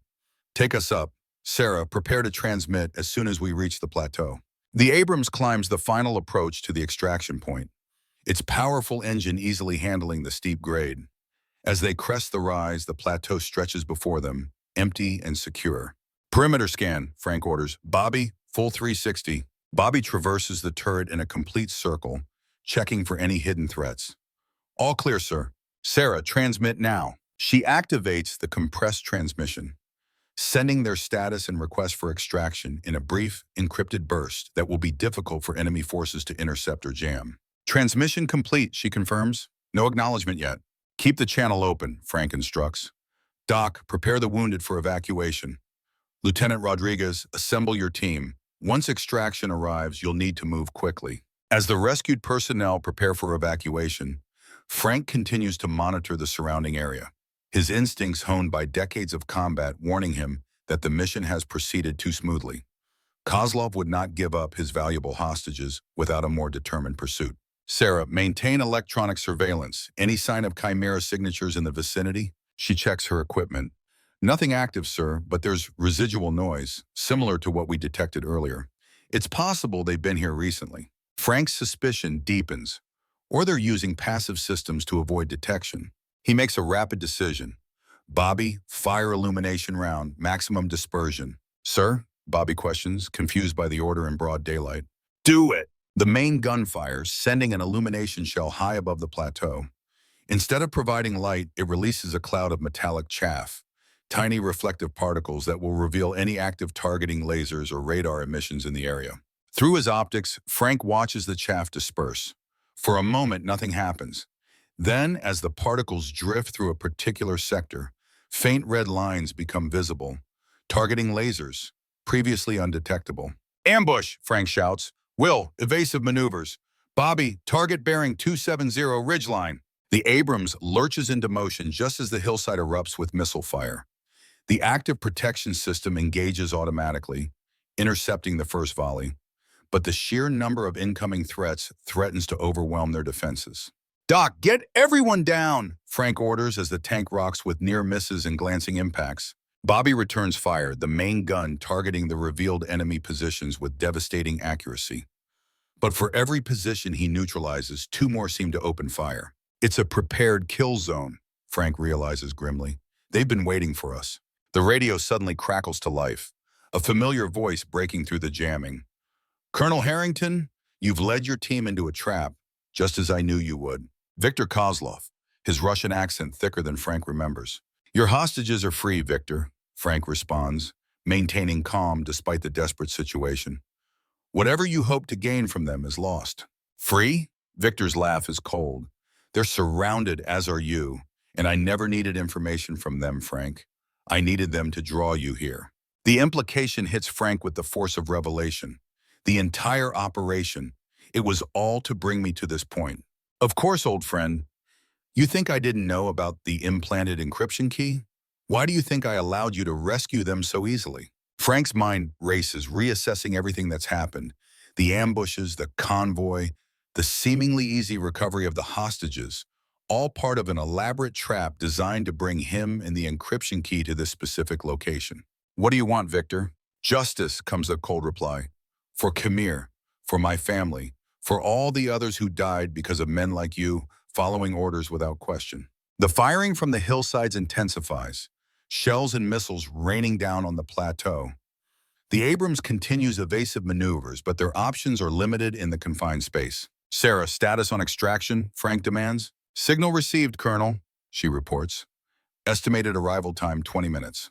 We won't last 5 in this kill zone, Doc observes grimly. Frank makes his decision. Will, take us through the northeast corridor. It's the only approach they haven't covered heavily. Sir, that leads away from the extraction point, Sarah points out. Exactly, we draw their fire away from this position, give our people a chance to evacuate when help arrives. Understanding dawns on the crew's faces. Frank isn't proposing a retreat. He's suggesting they become the bait, drawing enemy fire while the rescued hostages remain at the extraction point. Doc, you'll stay here with the wounded. Lieutenant Rodriguez, your most combat-effective personnel will provide perimeter security. Sarah, give them the emergency beacon. When extraction arrives, you go with them. Colonel, regulations clearly state. Sarah begins to object. This isn't about regulations, Lieutenant. It's about completing the mission. Bobby, Will, you're with me. We're going to give these gentlemen a proper American tank demonstration. Doc catches Frank's arm before he can give the order to move out. This is suicide, Frank. Frank meets his old friend's gaze steadily. The mission comes first, Doc. Always has. At least take Sarah with you, Doc urges. You'll need her expertise with the Chimera systems. Frank considers this, then nods. Agreed. He turns to the young intelligence officer. Lieutenant Connors, your choice. Stay with the wounded or come with us. Sarah doesn't hesitate. I'm coming with you, sir. Good, Frank acknowledges. Doc, once we move out, give us 2 minutes, then transmit the beacon activation. The enemy will focus on us, giving you the opening you need. The two old friends exchange a look laden with decades of shared experience, both knowing this could be their final parting. Been an honor, Thunder, Doc says simply. Likewise, Doc, take care of our people. Frank gives final instructions to Lieutenant Rodriguez, ensuring the security plan is understood. Then he returns to the commander's position. Will, Bobby, Sarah, this next phase will be high risk. Our objective is to draw enemy fire and attention away from the extraction point, giving our wounded personnel maximum chance of evacuation. Questions? There are none. Each crew member understands both the stakes and their individual responsibilities. Execute, Frank commands. The Abrams roars to life, breaking cover and charging directly toward the northeast corridor, a narrow passage between rocky outcroppings that offers their only potential escape route. As expected, enemy fire immediately concentrates on the moving tank, momentarily relieving pressure on the extraction point. Multiple missile launches, Sarah reports as their sensors detect the incoming threats. Active protection, maximum coverage, Frank orders. The defensive systems engage, creating a protective envelope around the tank. But the sheer volume of fire ensures some impacts get through. The Abrams shudders with each hit, warning lights flashing across control panels. Armor holding, Bobby reports, but we can't take sustained fire like this. We won't have to, Frank responds. Will, maximum speed through the corridor. Bobby, suppressive fire, alternate sides. The main gun thunders repeatedly, targeting enemy positions on both sides of their route. The massive tank accelerates to its top speed, racing through the gauntlet of fire with the grace of a much smaller vehicle, a testament to both American engineering and Will's extraordinary skill. They burst through the corridor into more open terrain beyond, enemy fire momentarily slackening as they outrun the prepared ambush positions. "We've cleared the kill zone," Will confirms. "Maintain heading and speed," Frank instructs. "They'll pursue, which is exactly what we want." Behind them, vehicle engines roar to life as enemy forces scramble to give chase. Frank checks his chronometer. Enough time has passed for Doc to activate the emergency beacon. The extraction of the wounded should proceed without interference. "Phase 1 complete," Frank announces. Now comes the hard part. The documentary interviewer asks, "Was this the moment you decided to take the fight directly to Kozlov?" In the present-day interview, Frank's weathered face shows the weight of memory. It wasn't a decision made in a single moment. It was the culmination of everything that had happened. The ambushes, the discoveries about the encryption key, Victor's revelation that it was all a trap designed specifically for me. You could have continued drawing the enemy away, then attempted to reach the extraction point yourself, and leave the Chimera threat intact? Frank shakes his head. As long as Victor possessed even partial operational capability, American lives remained at risk. The mission wasn't complete. "So you decided to take the fight to him against overwhelming odds." A ghost of a smile touches Frank's lips. Thunder Squad was never about overwhelming force. It was about precision, expertise, determination. 5 professionals in the most advanced tank in the world. I liked our odds. The scene returns to the battlefield. The Abrams continues its advance away from the extraction point. Multiple enemy vehicles in pursuit. Frank studies the tactical display, noting the distribution and movement patterns of the hostile forces. "They're not just pursuing," he observes, "they're hurting us." Sarah looks up from her station. "Toward what?" "The testing ground Lieutenant Rodriguez mentioned." Frank's expression hardens with resolve. "Which is exactly where we need to go." "Sir?" Bobby questions. "The Black Beast will be there," Frank explains, "along with the primary Chimera implementation systems. We've drawn them into revealing their most valuable assets. But we're heading directly into their stronghold," Will points out. "Sometimes the only way out is through," Frank responds. "Sarah, prepare to record all Chimera signatures we encounter. If we don't make it out, that data needs to reach command." The unspoken implication hangs in the air. Frank is acknowledging the possibility that this mission may become a one-way trip, yet his voice remains steady, his focus absolute. This is the iron thunder that legends were built upon, unyielding, determined, placing mission above self. "Contact ahead," Bobby suddenly reports. "Large metallic signature, stationary." Frank swings his optics to the indicated position. Through the dust and haze of the battlefield, a massive silhouette becomes visible. The Black Beast, positioned directly in their path, waiting. "All stations, prepare for engagement," Frank orders, his voice calm despite the looming confrontation. "This is what we came for. Let's finish the job." The Abrams advances steadily toward its nemesis, the final confrontation approaching with each passing second. Inside the armored behemoth, 4 American soldiers prepare to face overwhelming odds, guided by a commander whose iron resolve has never wavered through 35 years of combat. The stage is set for the ultimate showdown between Frank Iron Thunder Harrington and his former friend, now deadly enemy, Victor Kozlov. Dust billowed in great clouds behind the Abrams as it raced across the harsh terrain, the Black Beast looming ever larger in their path. Frank studied the enemy tank through his optics, noting every detail of its modified form, the lowered profile, the enhanced sensor arrays, the unusual armor configuration that had withstood direct hits from depleted uranium penetrators. "Status report," Frank ordered, his voice steady despite the approaching confrontation. "All systems operational but strained," Sarah reported. "Main gun fully functional, ammunition at 60%, engine temperature elevated but within tolerances." "What about Chimera signatures?" Sarah studied her specialized equipment. Massive activity surrounding the Black Beast. It's pulsing almost, adapting in real time. Frank processed this information. Decades of combat experience crystallizing into tactical clarity. "Bobby, change ammunition profile. Load MPAT round proximity detonation." "Multi-purpose anti-tank with proximity?" Bobby questioned. "Sir, that's designed for helicopters." "Exactly," Frank confirmed. "We're not targeting the tank itself. We're targeting the Chimera field around it." Bobby understood immediately. disrupting their electronic warfare capability. Copy that, sir. As the Abrams closed the distance, the Black Beast remained motionless, waiting. Through his commander's viewfinder, Frank could see the enemy tank's turret tracking them perfectly, its main gun elevated for optimal firing solution. Will, serpentine approach, vary speed, Frank ordered. Make us a difficult target. The massive American tank began weaving across the battlefield, its speed fluctuating unpredictably. Despite its enormous weight, the Abrams moved with the agility of a much smaller vehicle, a testament to both American engineering and Will's extraordinary skill. Range 2 kilometers, Bobby reported, his voice tight with concentration. Within effective firing range. Frank watched the enemy tank, waiting for the telltale signs of imminent fire. The slight depression of the main gun as firing systems engaged. The momentary stillness as targeting computers calculated final adjustments. They're targeting, he announced. Will, hard right on my mark. Now. The Abrams swerved sharply just as the Black Beast fired. The enemy's shells streaked past their left flank, missing by mere meters and exploding against a distant rock formation.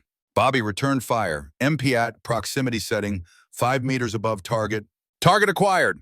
Fire! The Abrams' main gun thundered, sending the multi-purpose anti-tank round downrange. Instead of striking the enemy tank directly, the shell detonated several meters above it, showering the area with a precise pattern of specialized submunitions designed to disrupt electronic systems. The effect was immediate. The Black Beast's smooth tracking faltered, its turret rotation becoming erratic. Direct hit on their electronic warfare systems, Sarah confirmed, monitoring the Chimera signatures. Temporary disruption only. Their systems are already adapting. Will, close the distance, Frank ordered. Bobby, ready another MPAT round.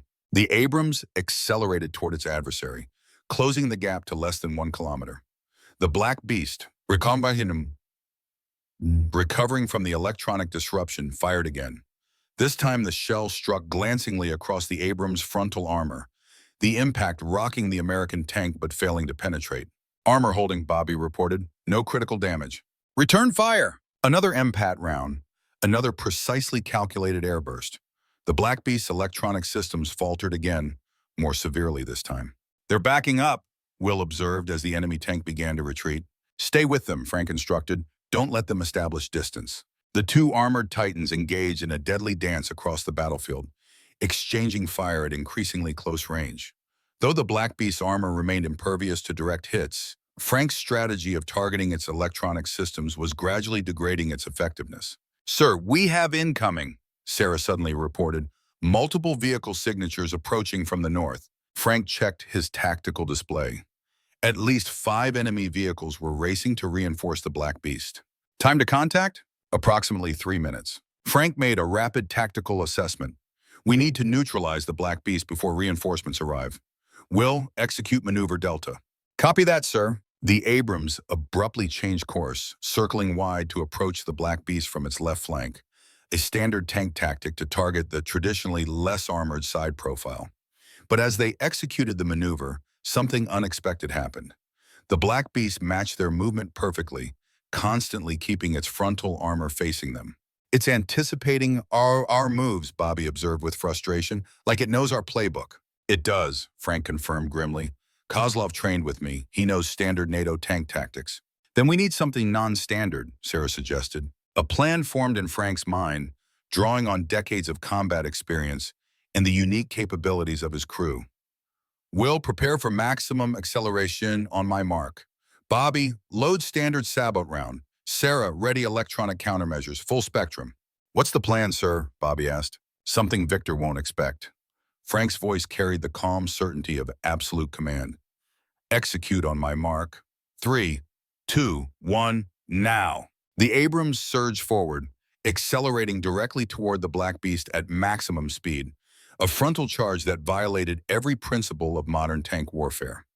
Simultaneously, Sarah activated all electronic countermeasures, flooding the battlefield with interference that temporarily blinded the enemy's advanced targeting systems. The Black Beast fired hastily, its shell passing harmlessly over the Abrams as the American tank closed the distance with shocking speed. Impact in 5 seconds, Will warned. Hold steady, Frank ordered, his focus absolute. At the last possible moment, the Abrams swerved, presenting its side profile to the enemy tank. Before the Black Beast could capitalize on this apparent vulnerability, Bobby fired the main gun at point-blank range, the depleted uranium penetrator striking precisely where the enemy tank's turret met the hull, one of the few potential weak points in any armored vehicle's design. The impact was catastrophic.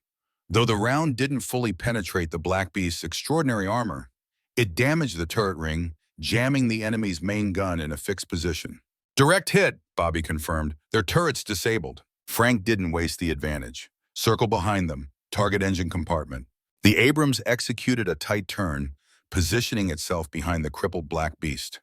The enemy tank attempted to rotate its entire body to bring its main gun to bear, but the American vehicle maintained the superior position. "Fire!" Another thunderous report from the main gun, another direct hit. This time the shell struck the Black Beast's rear deck, targeting the engine compartment. Black smoke began pouring from the enemy vehicle. "Mobility hit confirmed," Sarah reported, "their engines damaged." Frank watched dispassionately as the Black Beast struggled to maintain combat effectiveness, its movements becoming increasingly erratic. "One more shot, Bobby. Same location." The main gun fired again, the shell punching through the already damaged armor. A massive explosion erupted from the enemy tank as ammunition cooked off, sending its turret flying into the air before crashing back to Earth several meters away. "Target destroyed," Bobby confirmed, satisfaction evident in his voice. Frank allowed himself no celebration. "Reinforcements?" "Still incoming, 2 minutes out," Sarah reported. 5 vehicles, 3 armored personnel carriers, 2 modified T-90s. "And we're down to 30% ammunition," Bobby added. "Not enough for a sustained engagement against multiple armored targets." Frank made his decision instantly. "Will, take us northwest toward that ridgeline. We'll establish a defensive position with terrain advantage." The Abrams accelerated away from the burning wreck of the Black Beast, heading toward higher ground that would allow them to engage approaching enemies from a position of tactical superiority. They reached the ridgeline with a minute to spare, positioning themselves behind natural rock formations that provided partial cover while maintaining clear fields of fire. "Conserve ammunition," Frank instructed. "Target priority is armored threats first. Bobby, make every shot count." "Always do, sir." The enemy reinforcements appeared on the valley floor below, advancing cautiously after witnessing the destruction of their seemingly invulnerable champion. The 2 T-90s took lead positions, with the personnel carriers spaced tactically behind them. "Range 1,800 meters," Bobby reported, "within effective engagement distance." "Hold fire," Frank ordered. "Let them come closer. We need guaranteed kills." The enemy force continued to advance, apparently unaware of the Abrams' elevated position. Frank watched through his optics, calculating exact distances and firing solutions, waiting for the perfect moment. "Now, Bobby, lead tank, sabot round. Target acquired. Fire!" The main gun thundered, sending the depleted uranium penetrator downrange with lethal accuracy. It struck the lead T-90 directly through its frontal armor, the tank erupting in flames as its ammunition detonated. The remaining enemy vehicles immediately scattered, seeking cover as they finally located the source of the attack. The second T-90 fired blindly toward the ridgeline, its shell falling short. "Adjust fire, Bobby. Second tank, same ammunition." Another shot, another direct hit. The second T-90 suffered the same fate as the first, destroyed by the superior firepower and precision of the American tank. The personnel carriers, now without armored support, began to retreat, racing back the way they had come. "Let them go," Frank decided. "We need to conserve ammunition for what's coming next." "Sir?" Sarah questioned. "This was just the first wave," Frank explained. "Kozlov is probing our capabilities, our ammunition reserves. The main assault is still coming." As if to confirm his assessment, Sarah's equipment suddenly registered new signals. "Colonel, I'm detecting multiple aerial contacts approaching from the east. Helicopter signatures, at least 4. Frank nodded, unsurprised. "Heinz, almost certainly, armed with anti-tank missiles." "Sir, we have minimal anti-aircraft capability," Bobby pointed out, "and we're low on multi-purpose rounds." "Then we change the battlefield," Frank decided. "Will, take us down the western slope. There's a canyon system 2 kilometers from here that will neutralize their air advantage." The Abrams began its descent from the ridgeline, moving rapidly toward the indicated canyon. Through his optics, Frank could now see the approaching helicopters, Mi-24 Heinz, heavily armed and closing fast. They've spotted us, Sarah reported as the lead helicopter changed course to intercept. Will, maximum speed. Bobby, stand by with remaining MPAT round. The tank accelerated down the slope, racing toward the protective confines of the canyon. The lead helicopter closed the distance rapidly, weapon systems locking onto the Abrams. Missile launch detected, Sarah warned. Countermeasures, Frank ordered. The Abrams defensive systems engaged, releasing smoke and infrared countermeasures designed to confuse incoming missiles. The first missile veered off course, detonating harmlessly behind them. But more were coming. Will, evasive pattern. Bobby, target lead helicopter, MP at round. The Abrams swerved erratically, throwing off the targeting solutions of the pursuing aircraft. Bobby traversed the main gun upward, tracking the lead helicopter as it maneuvered for another attack run. Target acquired. Fire! The main gun thundered, sending the multi-purpose anti-tank round skyward. It detonated precisely as calculated, creating a lethal cloud of submunitions directly in the helicopter's flight path.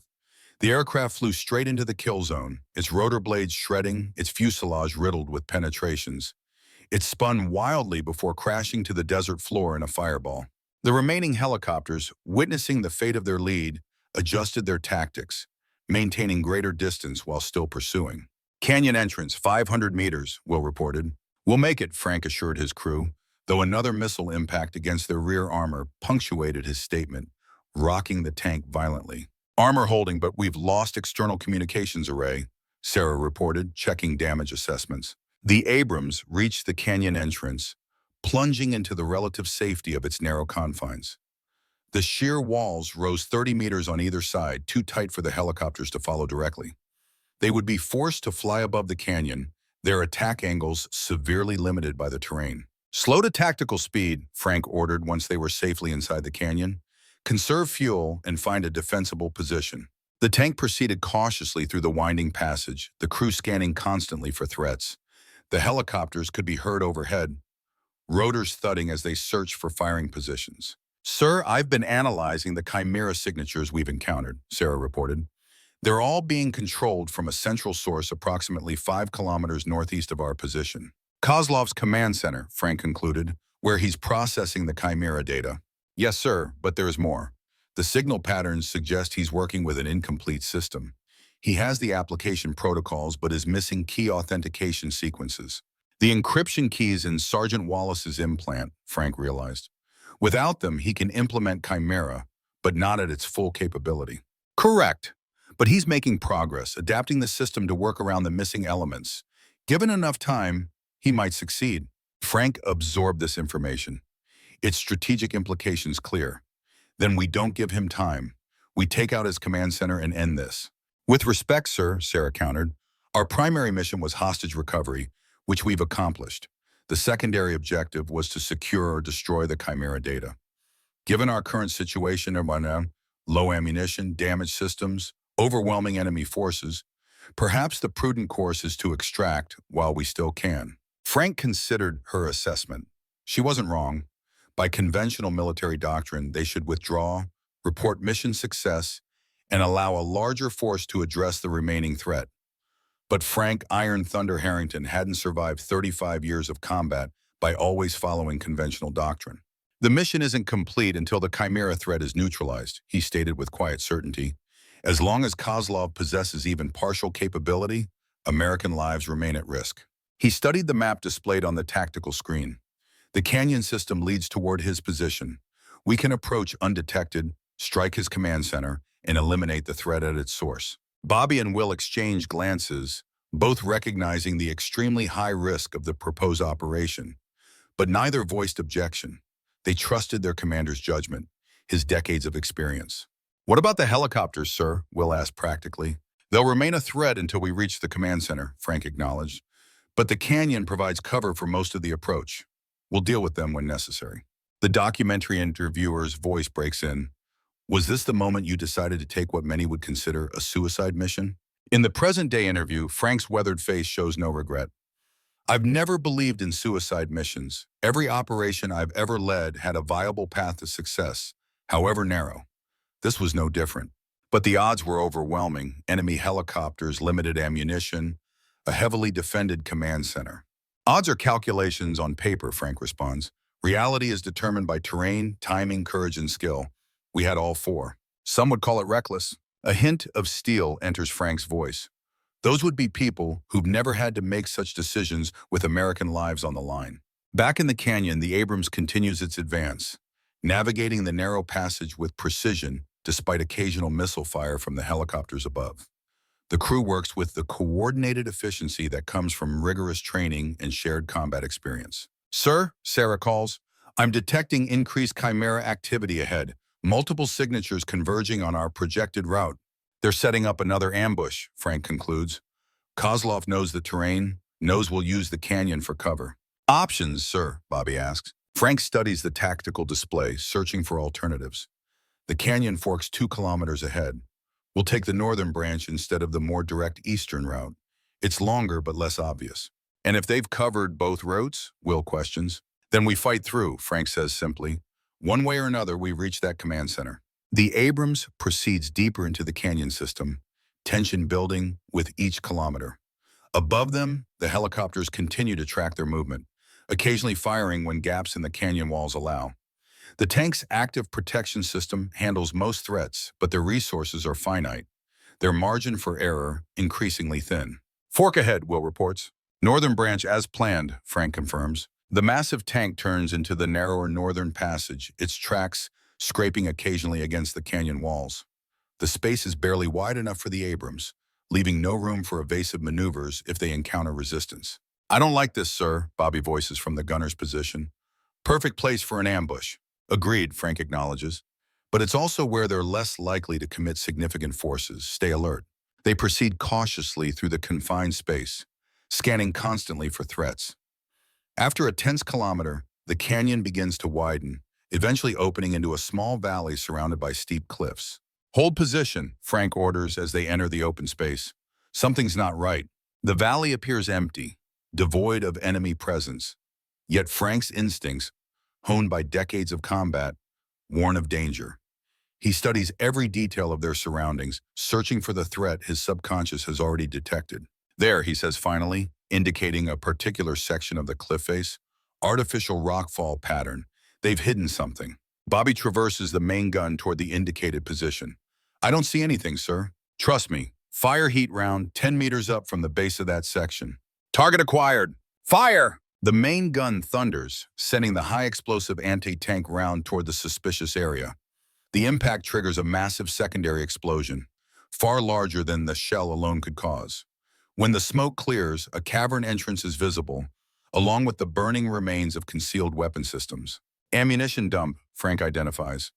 They were storing missiles and artillery shells in that cave, likely an emergency resupply point for forces in the canyon system. Good eye, sir, Bobby acknowledges, impressed despite his typically confident demeanor. 30 years of looking for things people don't want you to find, Frank responds. Keep moving, Will. Stay centered in the valley, maximum visibility all sides. The Abrams advances through the small valley, approaching the far end where the canyon system continues. They're halfway across when Sarah's equipment suddenly comes alive with warnings. Multiple Chimera signatures all around us. Frank immediately understands. It's a trap. Will, maximum speed straight ahead. Bobby, defensive fire, full perimeter. The Abrams accelerates just as the cliff faces surrounding the valley erupt with weapon fire. Concealed positions on all sides open up simultaneously, creating a devastating crossfire. The active protection system engages automatically, intercepting the most immediate threats, but the sheer volume of fire is overwhelming. Return fire, Frank orders. Priority to anti-tank positions. Bobby swings the main gun toward the heaviest concentration of enemy fire, sending precision rounds into the cliff face.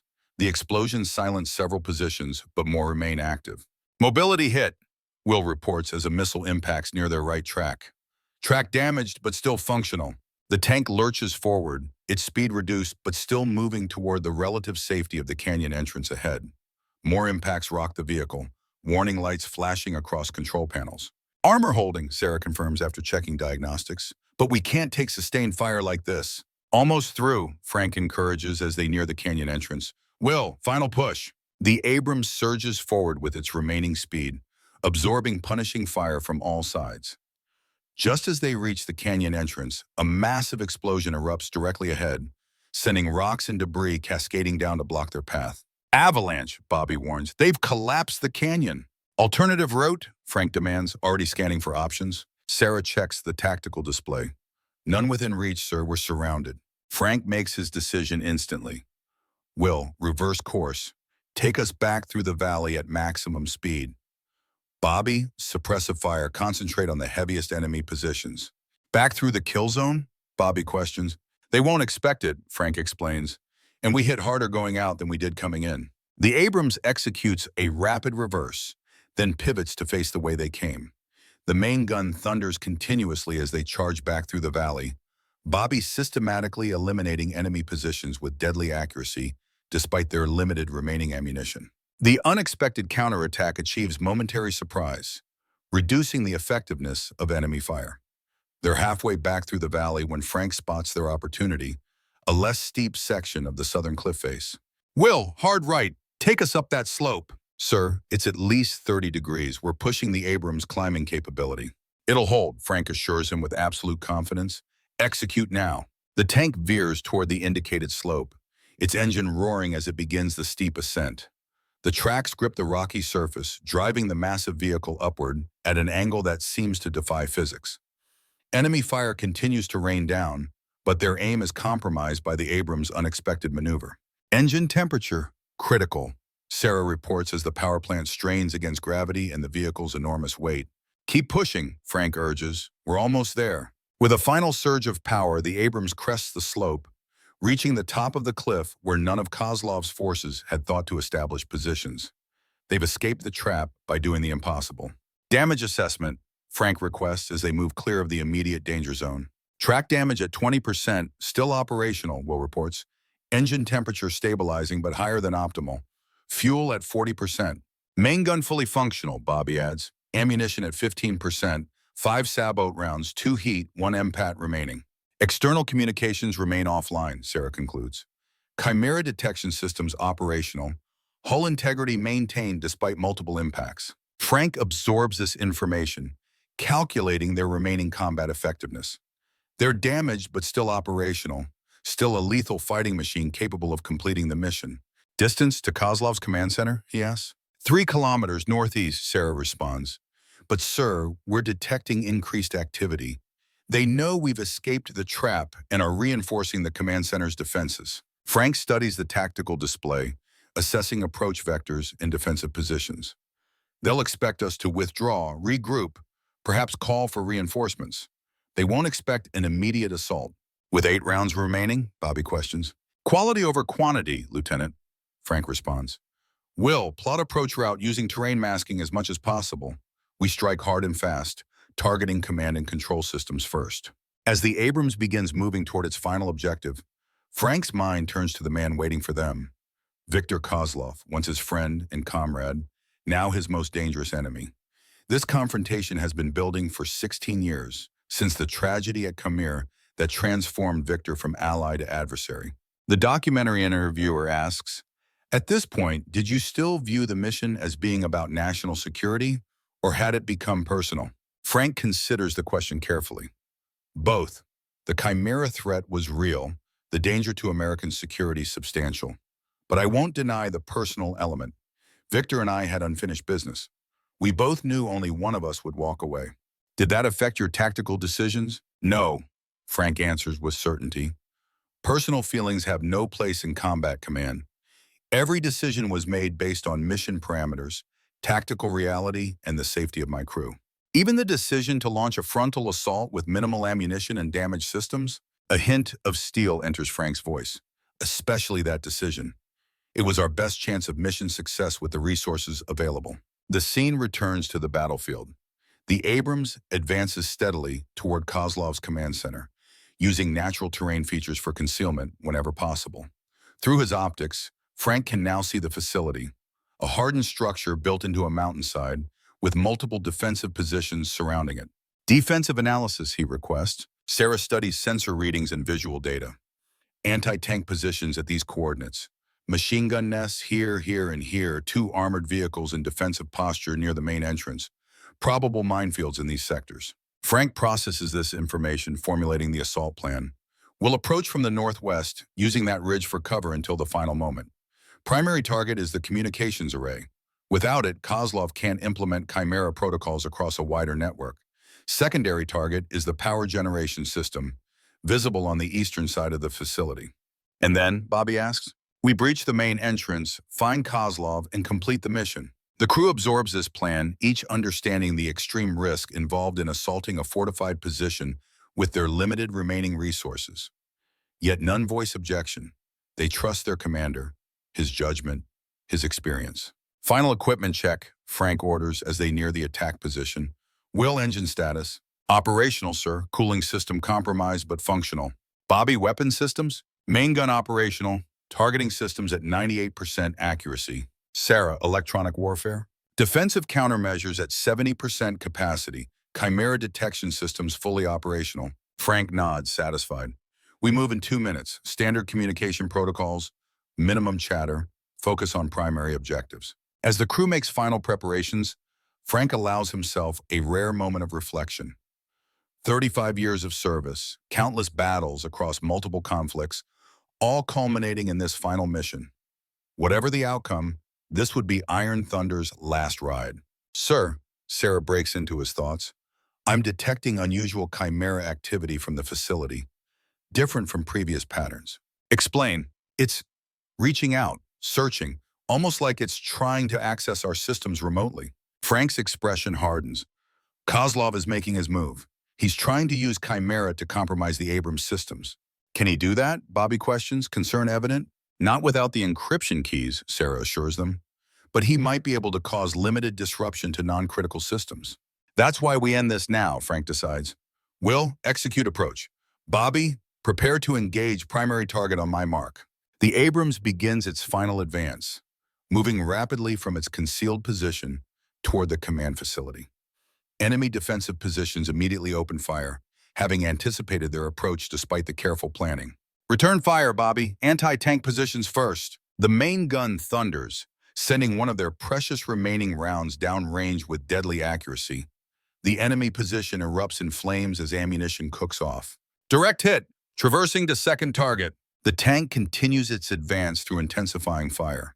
The active protection system works continuously, intercepting incoming threats, but occasional impacts still rock the massive vehicle. Primary target in range, Bobby reports as they close on the communications array. Fire! Another thunderous report, another critical hit. The communications array collapses in a shower of sparks and twisted metal. Target destroyed, Bobby confirms. Secondary target, Frank directs, his focus absolute despite the chaos of battle surrounding them. The main gun traverses toward the power generation system on the facility's flank. Enemy fire intensifies as they recognize the Abrams' intent, desperate to protect this critical infrastructure. Multiple missile launches, Sarah warns. Countermeasures, Frank orders. Bobby, maintain target lock. The defensive systems engage, intercepting most of the incoming threats. But one missile breaks through, impacting near the turret with a tremendous explosion. Status? Frank demands as the smoke clears. Targeting systems damaged, Bobby reports urgently. Manual aim only. Can you make the shot? Bobby's response is immediate, confidence undiminished. Yes, sir. Then fire when ready. Despite the damaged systems, Bobby's aim remains true. The main gun fires, sending another precious round toward the power generators. The resulting explosion is massive as fuel reserves ignite, creating a fireball that engulfs the entire eastern section of the facility. Direct hit, power system destroyed. With primary and secondary targets eliminated, Frank directs the final phase of the assault. Will, take us to the main entrance. Bobby, clear a path through any remaining defenses. The Abrams charges toward the facility's main entrance, its main gun systematically eliminating resistance along the way. Enemy forces, now without coordinated communication or reliable power, begin to falter, their defense becoming increasingly disorganized. They reach the reinforced entrance, a massive steel door designed to withstand conventional attacks. Bobby, heat round center mass on that door. Last heat round loaded. Make it count. The main gun fires, the high explosive round striking precisely at the door's weakest point. The explosion tears the barrier apart, creating an opening large enough for infantry, but not for the tank itself. We'll hold position here, maintain security. Bobby, Sarah with me, Frank orders, preparing to exit the vehicle. We proceed on foot from here. Sir, Bobby objects, regulations clearly state the commander should not leave the vehicle in hostile territory. This isn't about regulations, Lieutenant, Frank responds, his voice carrying absolute authority. It's about completing the mission. Kozlov is in there and I'm going to find him. Frank secures his sidearm and checks his equipment. Will, if we're not back in 30 minutes, or if enemy forces mass for counterattack, withdraw to extraction point Delta. The mission data takes priority. Understood, sir, Will acknowledges, though his expression reveals his discomfort with potentially leaving his comrades behind. Frank, Bobby, and Sarah exit the tank, moving cautiously toward the breached entrance. The facility's interior is dimly lit by emergency power, casting long shadows across debris-strewn corridors. Stay close. Watch your sectors, Frank instructs as they advance deeper into the complex. Kozlov will have security forces inside, possibly automated defenses. They proceed through the facility, encountering occasional resistance from disorganized security personnel. These engagements are brief and decisive, the American soldiers' superior training evident in every encounter. Sir, Sarah reports, checking her specialized equipment, I'm detecting concentrated chimera signals ahead, approximately 50 meters.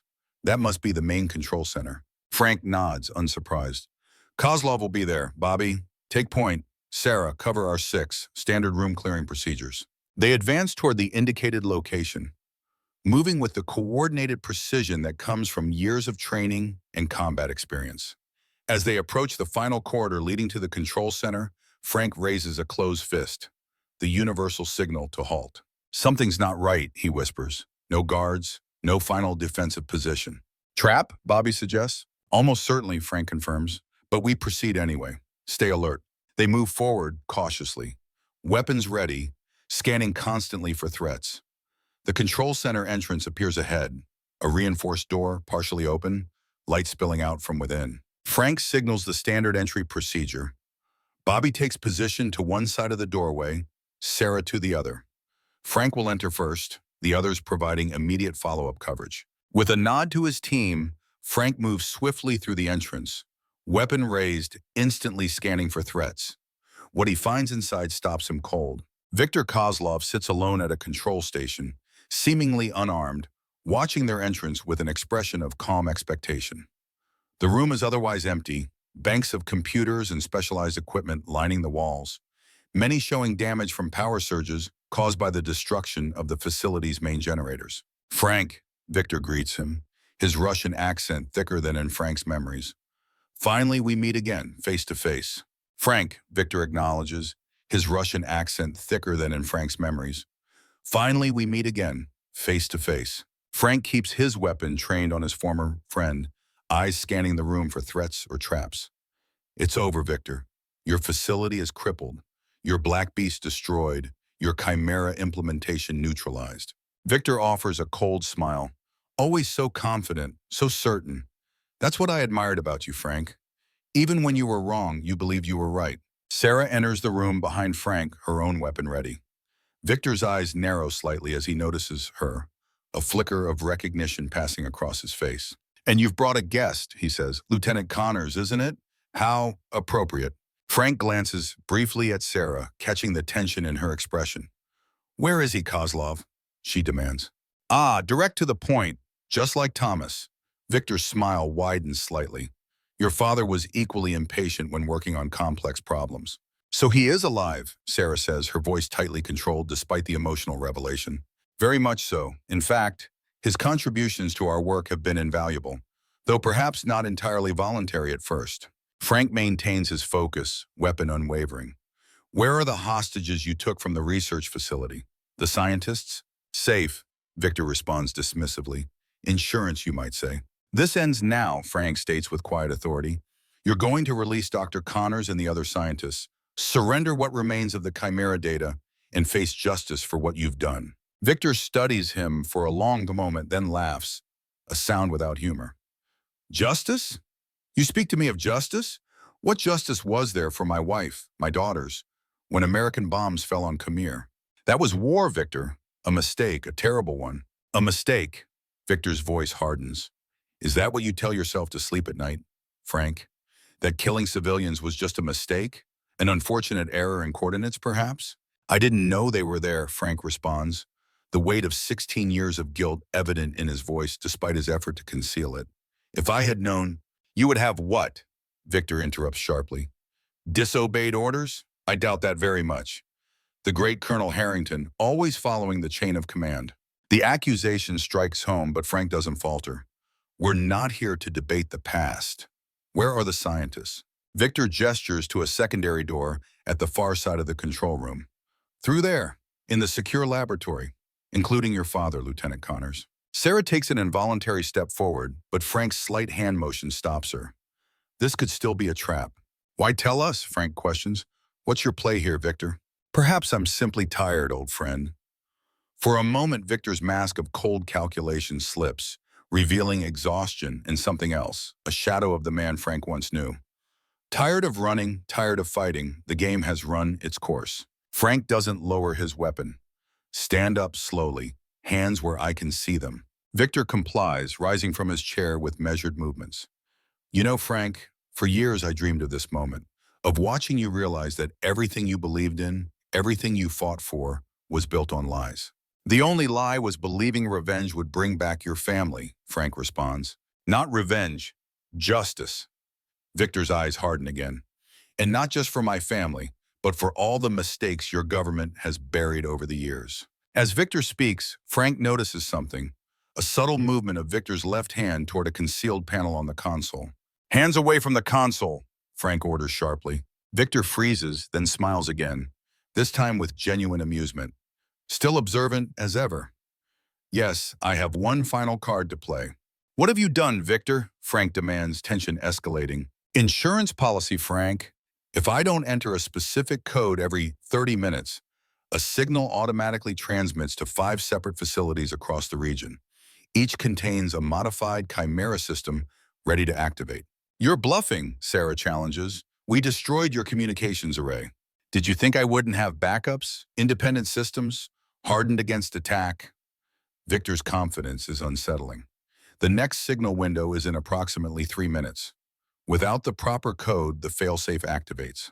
Frank processes this information rapidly, weighing options and probabilities. What's your endgame here, Victor? What do you want?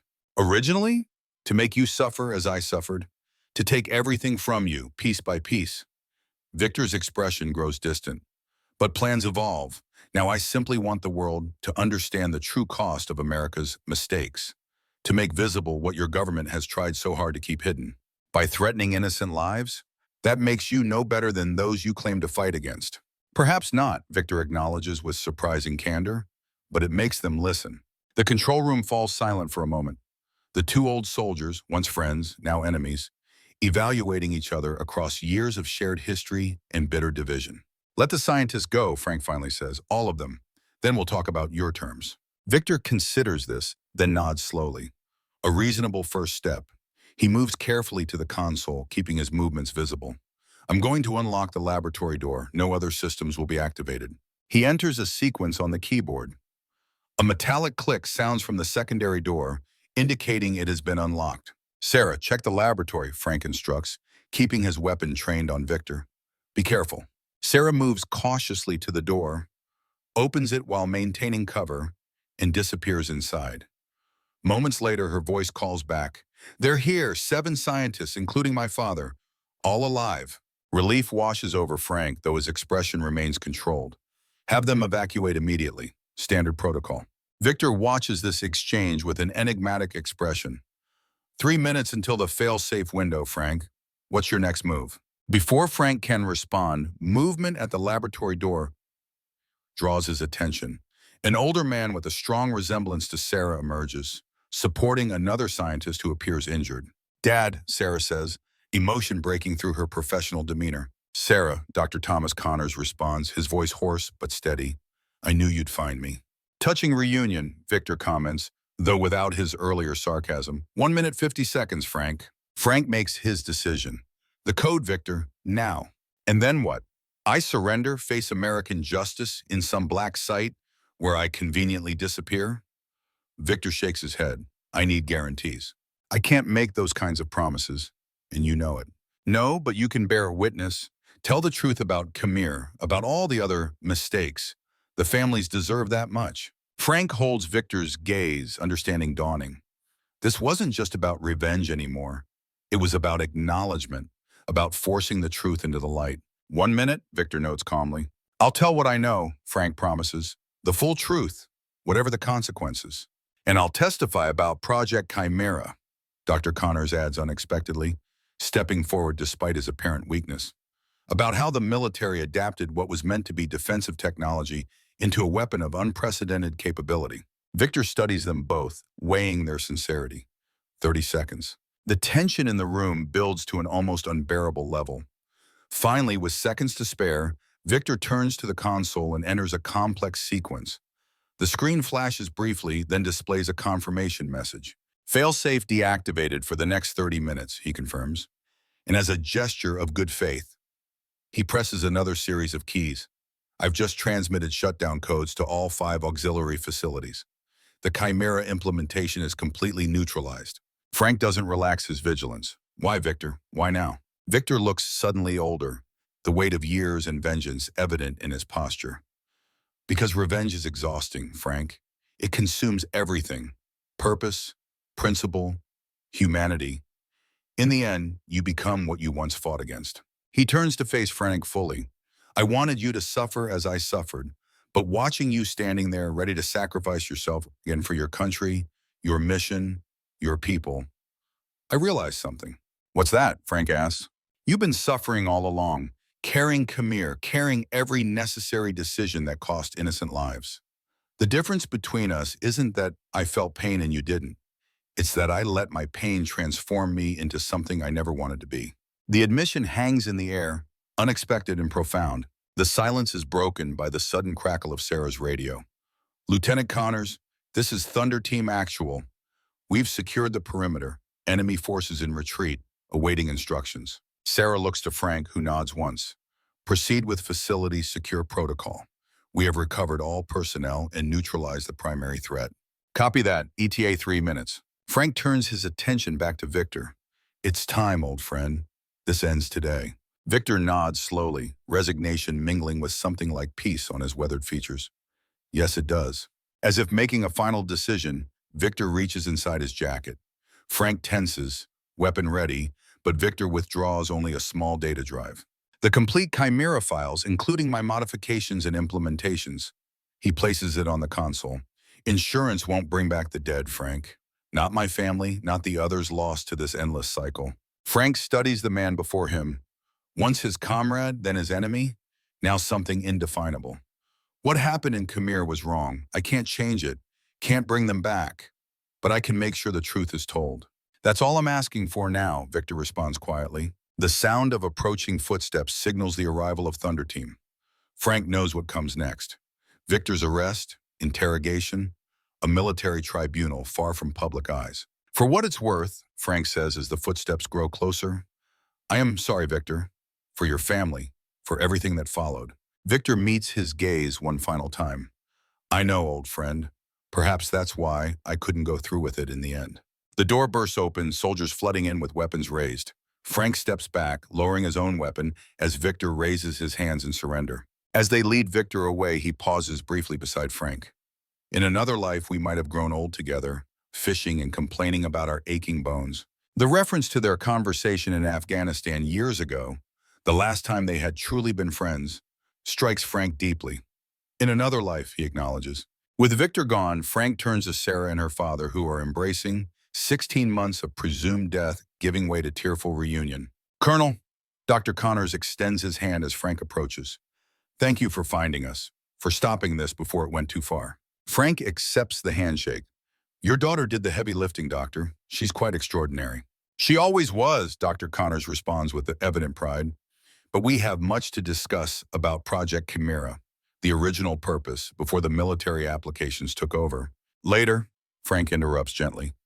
For now, let's get everyone to safety. As they prepare to leave the facility, Sarah approaches Frank privately. Sir, about my deception regarding my role in this mission, you did what you thought necessary to find your father and protect national security, Frank responds. We'll sort out the paperwork later. Thank you, Colonel. She hesitates, then adds, what you said to Kozlov about telling the truth about Khmer. I meant it, Frank confirms. Whatever the consequences, some stories need to be told, even the painful ones, especially those. Sarah nods, understanding the weight of his commitment. It's been an honor serving with you, sir. Likewise, Lieutenant. The documentary interviewer's voice breaks in. Was that the end of your military career? Testifying about Khmer? In the present-day interview, Frank's weathered face shows no regret. Yes and no, I was already at my mandatory retirement date.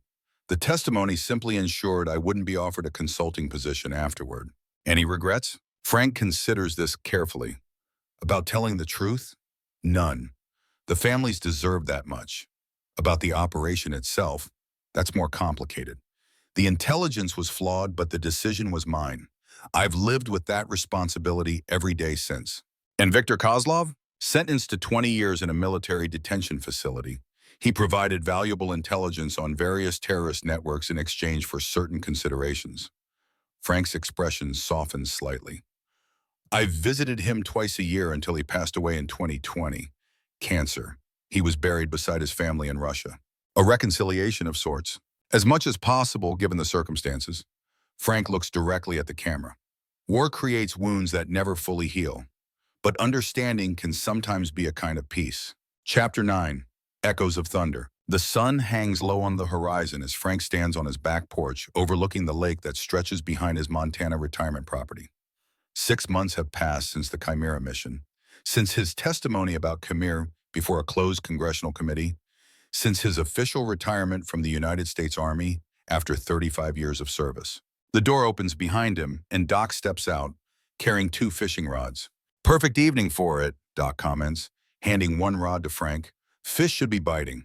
Frank accepts the rod with a nod. They better be. We've got 4 people to feed. Their weekly fishing ritual has expanded tonight.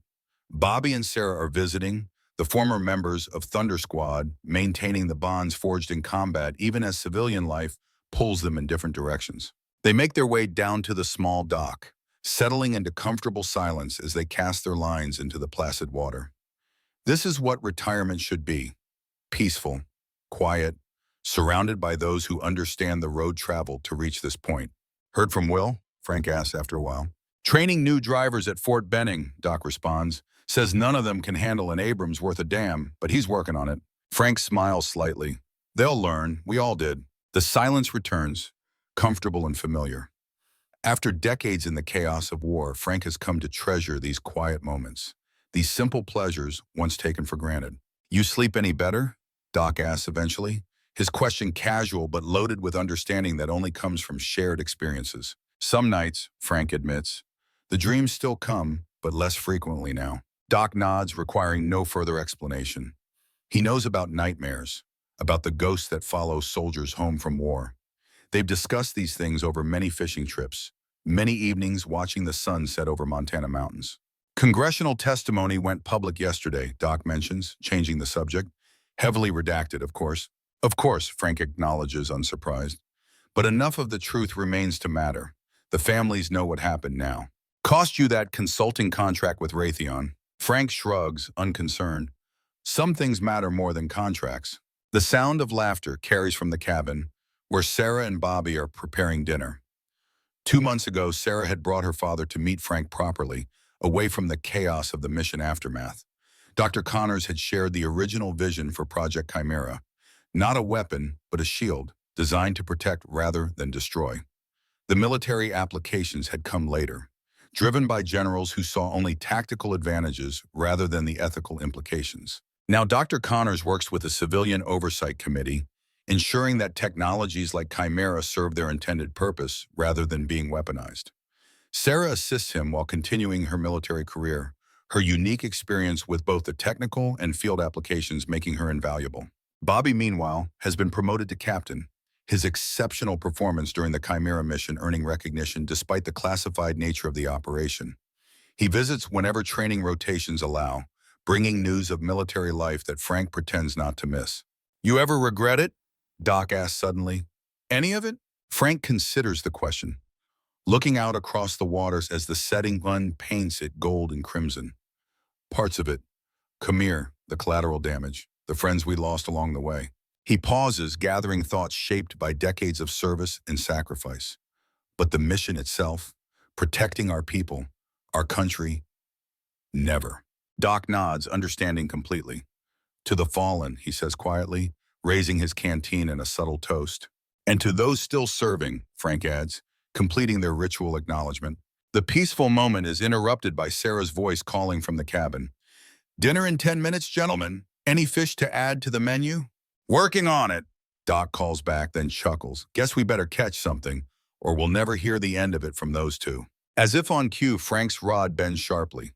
"Got one," he announces, beginning the careful process of reeling in his catch. The documentary interviewer asks, "Is that how you pictured retirement before the Chimera mission pulled you back in for one last operation?" Frank's weathered face in the present-day interview shows a rare smile. "Not exactly. I'd imagine more solitude, more quiet. Instead, I found a different kind of peace, one surrounded by the people who understand the road I've traveled. No regrets about leaving active service. I miss the purpose sometimes, the clarity of mission," Frank acknowledges. "But 35 years is enough. Time to let the next generation take up the mantle." "And the legacy of Iron Thunder?" Frank's expression grows thoughtful. "That's for others to decide. I did my duty as I saw it, made mistakes along the way, tried to make them right when I could." He pauses, then adds with quiet certainty, "In the end, that's all any of us can do. Face each day's battle with courage and integrity. Protect those who depend on us and tell the truth even when it's difficult. The rest is just noise." The scene returns to the lake, where Frank successfully lands a respectable-sized trout. Doc applauds appreciatively, then begins preparing his own catch for the dinner table. From the cabin porch, Bobby appears, waving them in. "Food's ready, fish or no fish." Frank and Doc gather their equipment, heading back up the gentle slope toward the warm light spilling from the cabin windows. Inside, the table is set, drinks are poured, and conversation flows easily among people bound by shared experience and mutual respect. As Frank takes his seat at the head of the table, he surveys the faces around him. Not just colleagues or comrades, but family of a sort. A family forged in the crucible of combat, tempered by shared sacrifice, strengthened by understanding that goes beyond words. This, he realizes, is the true legacy of Iron Thunder. Not the battles won or the medals earned, but the bonds created along the way. The thunder of war eventually fades, but these connections endure, echoing across time and distance, sustaining those who have faced the storm together. Doc raises his glass in a toast. "To Thunder Squad." "To Thunder Squad," the others echo, glasses raised in unison. Frank meets each of their gazes in turn, then offers his own quiet addition. "And to coming home." Outside, the Montana sunset paints the mountains in fading glory, darkness gradually claiming the landscape. But inside, there is warmth and light, laughter and understanding. The hard-earned peace of warriors who have completed their final mission and found their way home at last. The end.